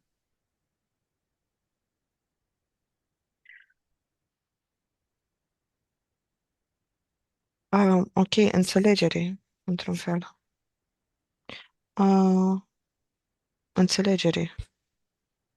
Cumva ar trebui să urci energia, asta îți strigă în momentul respectiv, să urci energia de sus în celelalte chakre și să o aduci pe coroană, să o pui ca un măr, da, pe tot câmpul tău, în tot câmpul tău, și să o aduci iarăși în prima chakră, să o eliberezi pe a șaptea, să faci un circuit, Mm, Cumva înțelegerea potențialului tău, a esenței tale, a creației dincolo de, dincolo de traume, dincolo de ce programe ai de ajungi să fii posedat de desfrânare sau în înțelegere sau să ai programele sau sub control.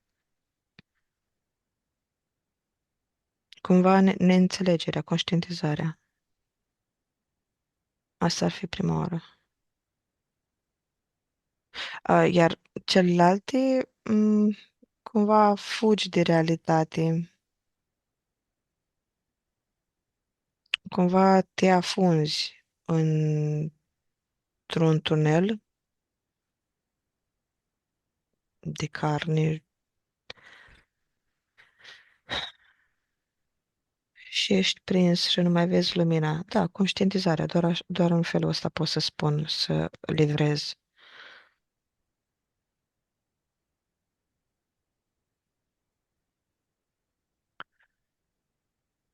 Cum ai vrăjit pe cineva prin seducție,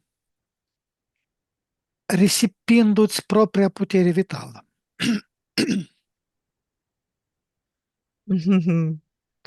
Se poate face foarte multe lucruri cu energia asta ca să vrăjești, ca să aduci într-un mod forțat. Adică am spus mai înainte de cum se petrece în mod natural, fiindcă tu oricum o folosești în mod natural. Uh, dar se poate face și pe minus, ca zic așa, Mhm. și ca vraje, să acționeze într-un anumit timp, pe o anumită energie și să o redirecționezi către acea persoană, să o alegi, să aibă vise, să se gândească, să creezi o realitate cu persoana aia în momentul eliberării. Um, sau poți să aduci să faci sex tantric cu Lucifer, cu alte entități, ca să obții bogății, avuții, să omori oamenii, să-i aduci sub control mental, sufletesc, să le iei sufletul. Depinde și cu ce entitate faci lucrurile astea, dar cert este că poți să faci, energia asta sexuală acționează ca o sfoară în majoritatea cazurilor de legare.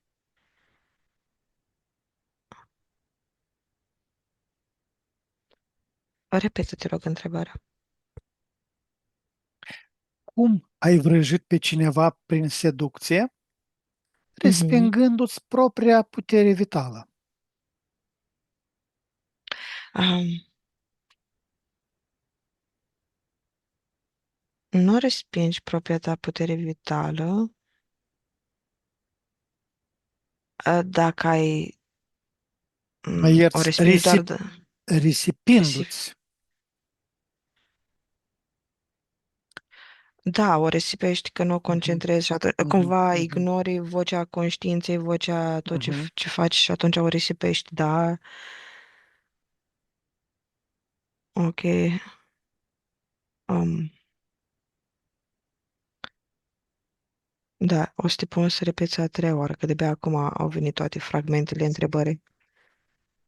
Cum ai vrăjit pe cineva prin seducție, risipindu-ți propria putere vitală?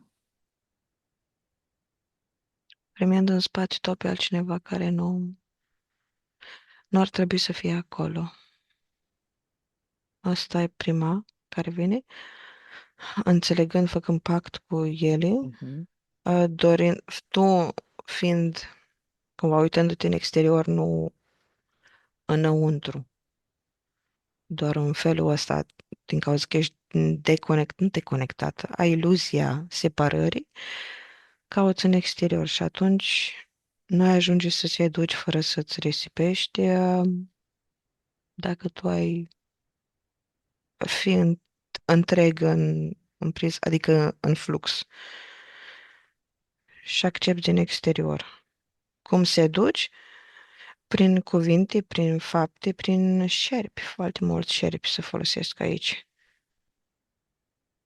Se trimit la alții și șerpii pe care îi trimiți paralizează victima și atunci poți să te mm, încolăcești pe ea.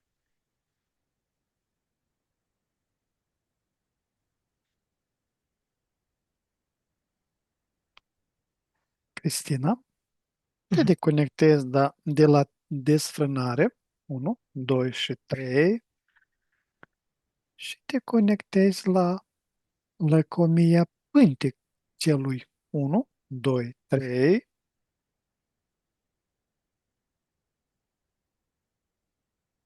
Ok.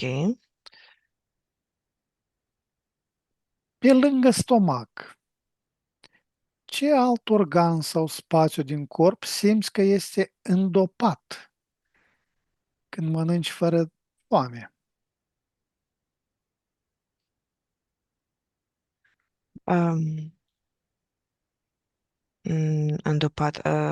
Nu ai aer, de fapt. Îndopat ca și cum ar fi o presiune care, ca într-o seringă, dar invers. Mhm, Poți să trimisă. Um, și nu e ca și cum o simți neapărat în organe, e ca și cum e o energie foarte neagră și portale și tu tot împingi energia pe care o iei, dar se duce pe acele programe.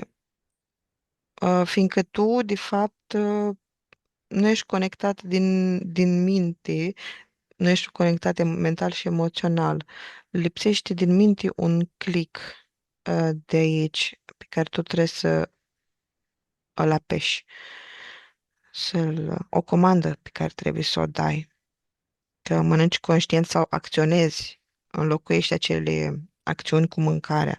Că și mâncarea aduce o anumită energie, de asta simți că mănânci, aduce energia acelui lucru pe care îl vrei. De fapt, îi refuzi să faci o acțiune, să mergi undeva până și îți trece mai întâi gândul că mergi la plimbare și zici nu, nu, nu, nu, nu. De fapt, tu trebuia să mergi la plimbarea respectivă, pe care ai mhm. spus nu, nu, nu, și te duci la frigider și ai luat ceva în gură. Mm. Sunt lucruri mici, mărunte, pe care tu le ignori, pe care tu ți le spui și nu te ții de promisiuni. Mhm. Și atunci îndeși energia respectivă în tine să nu faci acel lucru ca într-un sac, nu faci, să rămâi acolo, să rămâi într-un loc, să nu te miști, să nu acționezi. Ce Că de emoții? fapt Da, da, te rog, te rog. că așa ai ajuns să te îngrași din cauza că sunt toate energiile alea care te țin și ești ca un sac mare. În momentul în care scoți din sac, adică nu slăbești, dar nu slăbești că da, te duci la sală, ții un regim, dar poți să și slăbești făcând lucrurile mărunte care îți plac, care ți-au venit în minte, în câmpuri și tu ai refuzat să-l faci. Și în felul ăla ai energie pentru a face că tu ai ești un sac de energie și Mhm, începi să faci mhm. acele lucruri și te eliberezi și slăbești, că nu e un schimb de energie. Ce emoție nedigerată încerci să înfuleci, să acoperi cu mâncare? Refuzul de a trăi, de a acționa, de a face. Ce emoție?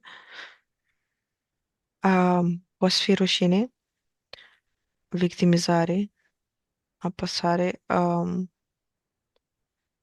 dar astea apar după ce s-au anumit după început, cumva apar pe parcurs astea. Inițial, ce văd că predomină la toată lumea, e ca și cum ai întoarce spatele. Um, Ai refuza ceva.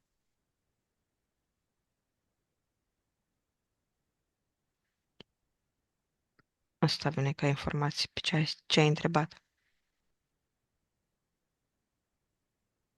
Ce proiectezi asupra lumii când o consumi cu nesaț? considerând-o o resursă de devorat. Mâncarea pe care o mănânci și o arunci asupra lumii ce proiectezi.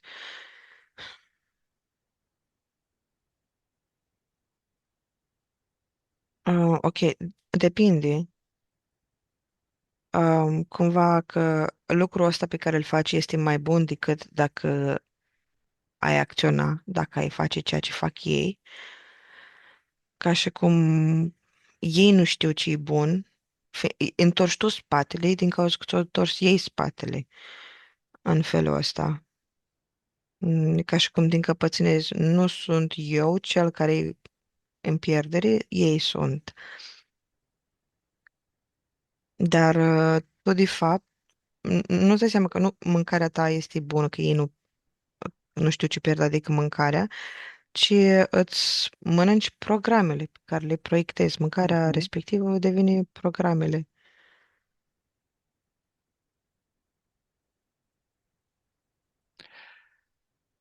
Cum creezi în jurul tău un mediu în care și ceilalți sunt flămânzi sau consumă excesiv?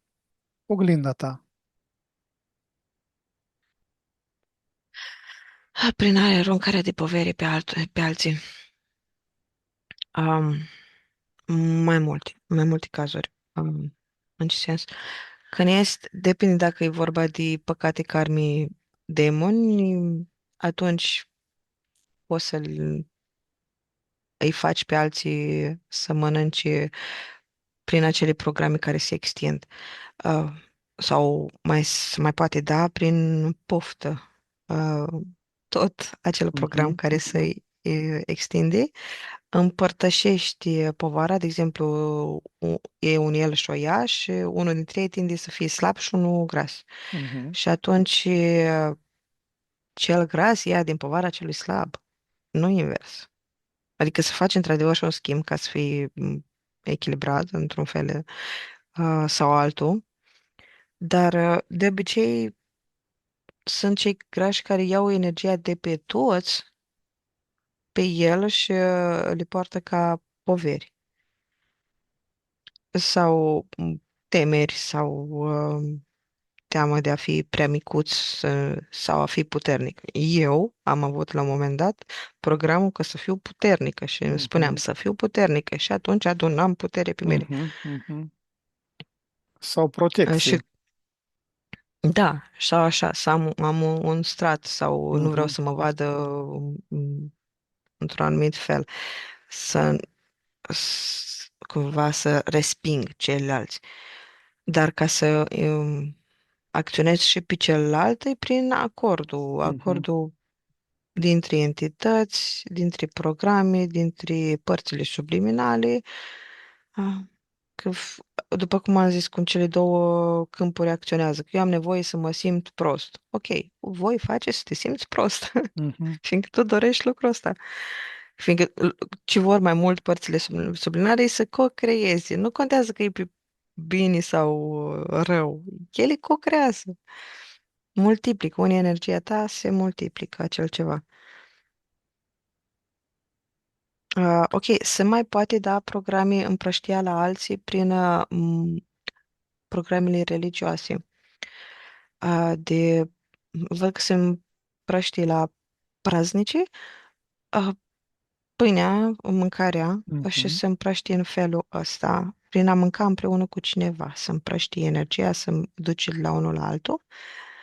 Um, prin programele colective de spălare pe creier în masă, gen care lor rulează pe anumite platforme de socializare sau anumite nevoi implementate de anumite firme. Adică, cum au creat în Japonia, nevoia de cafea. Ei nu erau o societate care consumau o cafea, așa că ca să fie primiți în acea societate, au creat mai întâi niște desene animate și după 10-15 ani după ce au creat o generație care au crescut acele desene animate, au putut veni pe piață cu acel produs. mhm, mhm. La fel cu fast food-ul, a fost un proiect mare, amplu. Și acum este peste tot și fiecare, zahărul este peste tot. Diabetul, iarăși. Care a fost primul moment de privațiune afectivă pe care ai încercat să-l compensezi cu ceva dulce sau hrănitor?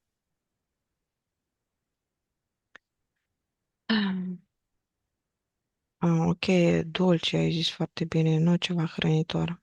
Dacă când te duci înspre ceva hrănitor, înseamnă că faci o alegere cumva partea ta subliminală, esența ta, faci o alegere sănătoasă. Hrănitor înseamnă să vezi energia Mhm, dinăuntru lui, mhm. potențialul tău că te ajută. Um, că simți, da, asta aș mânca. Când ajungi să mănânci dulce, într-adevăr, yes,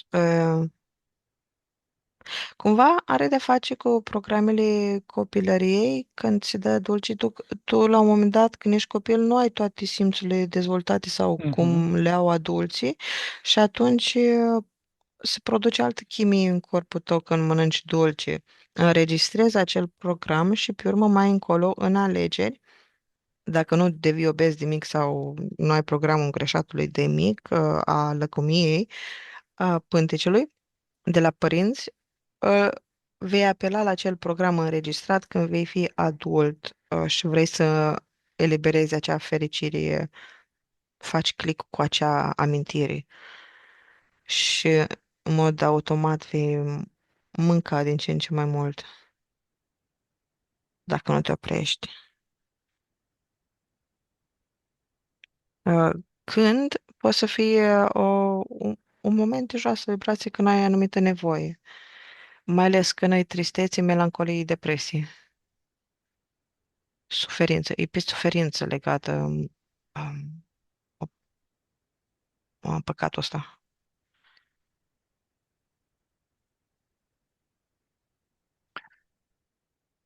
Ce adevăr despre tine nu poți înghiți? Este că e prea generală întrebarea din prisma uh, lăcomiei Ah, pântecelui. Ok, stai să vedem.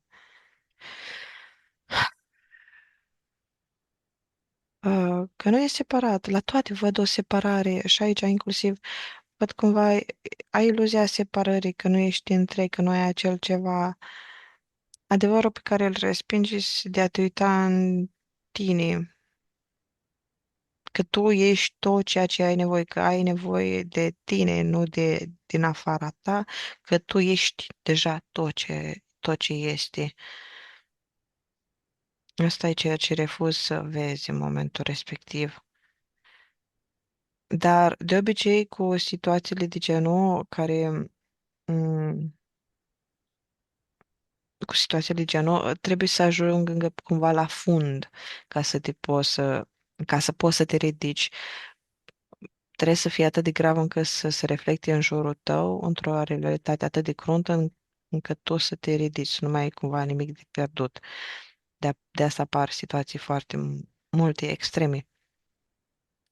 Pe cât te-ai dus într-o parte, să pendulezi în alta. Cât te-ai dus pe întuneric, să te duci în lumină, ca apoi să revii la echilibru.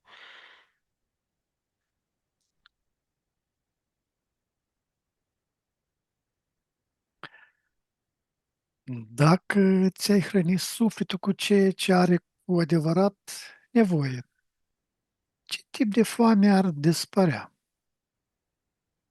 Fizică Da. ar dispărea. Foamea fizică.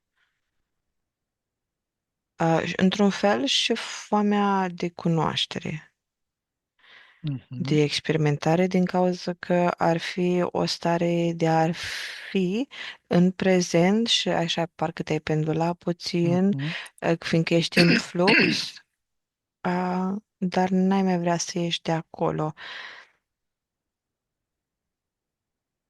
Știi? Apare într-un fel, că nu e lene, dar apare un fel de stagnare, o prezență de a fi. Da. Și da, ai transcendi, văd. Te-ai ridica, vibrațional, corpul tău s-ar schimba și ar deveni mai mult eteric, o plasmă din ce văd în situația asta.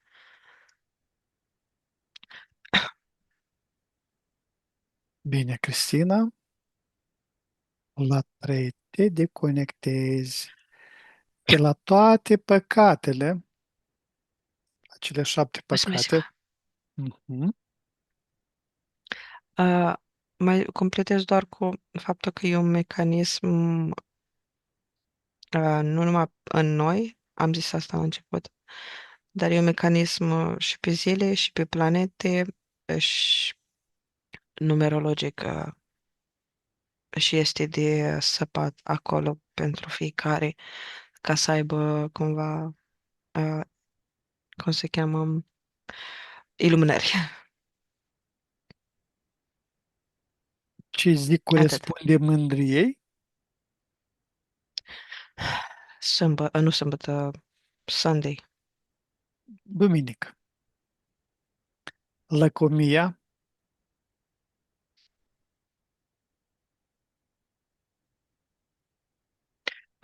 Lăcomia ar veni luni. mhm. Invidia,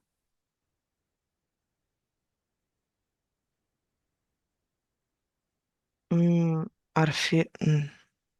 Nu, nu le... Nu, cumva, când îmi spui lucru, când să le pun așa, nu se mufează pe o zi. Ele sunt, într-adevăr, pe zi, pe demoni, așa, mhm, dar cum îmi vine mie aici, îmi vine ca și cum e un set, că sunt mhm, grupate, mhm, mhm, știi? mhm. Poate fi un spectru care din Da, sau două, ca, trei, în 2 zile, da, sau în, ca cele 7 culori ale mhm, mhm. curcubeului, că movul este făcut din cutare și cutare, Da, da, da, da. verdele din Mhm, mhm. albastru și din galben. Bine, În felul atunci ăsta nu mi te apare mie. mai pun în situația asta. Bine, Cristina, te deconectezi de la toate păcatele. Altfel Ce bine sună. mă deconectez și eu. Ce bine sună. Bine, am ajuns la finele sesiunii. Acum la tăi ne deconectăm de la toți, la toate canalele informaționale la care am fost conectați. Ne ștergem toate urmele și amprentele energetice de peste tot. 1, 2 și 3. Acum deschid un flux energetic din sursa primordială, care va elimina toate rezidurile informaționale străine din câmpurile noastre și ne va energetiza la maximum. 1, 2 și 3. Acum pregătește să revii treptat, în stare de veche, proaspătă și plină de energie, acolo de unde ai plecat. Număr de la 1 la 5, iar tu îi permiți minții să se trezească clară și concentrată. 1. Simți cum conștiința începe să se lărgească. 2. Corpul tău devine mai ușor, mai prezent.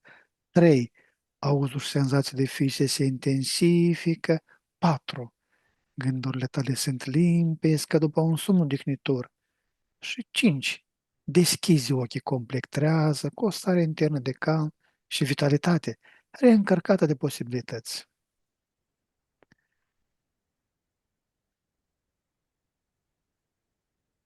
Cristina, bine ai revenit, cum te simți? Bine. Dragi exploratori ai inconștientului, am ajuns la finalul acestei călătorii extraordinare prin straturile timpului și ale memoriei ascunse. Vă mulțumim din suflet pentru prezența și reacțiile voastre la informațiile surprinzătoare dezvăluite astăzi. Fiecare comentariu, like și share ne ajută să ducem investigațiile mai departe. Sincer mulțumit Cristinei, al cărui talent și deschidere au făcut posibil această experiență fascinantă. Dacă ați fost intrigați de ceea ce ați văzut, nu uitați să vă abonați și să activați clopoțelul de notificări pentru a nu pierde următoarele sesiuni. Până data viitoare rămâneți curioși și deschiși la miserile pe care mintea noastră le poate dezvălui. Vă răm liniște și descoperiri interioare. La revedere, numai bine!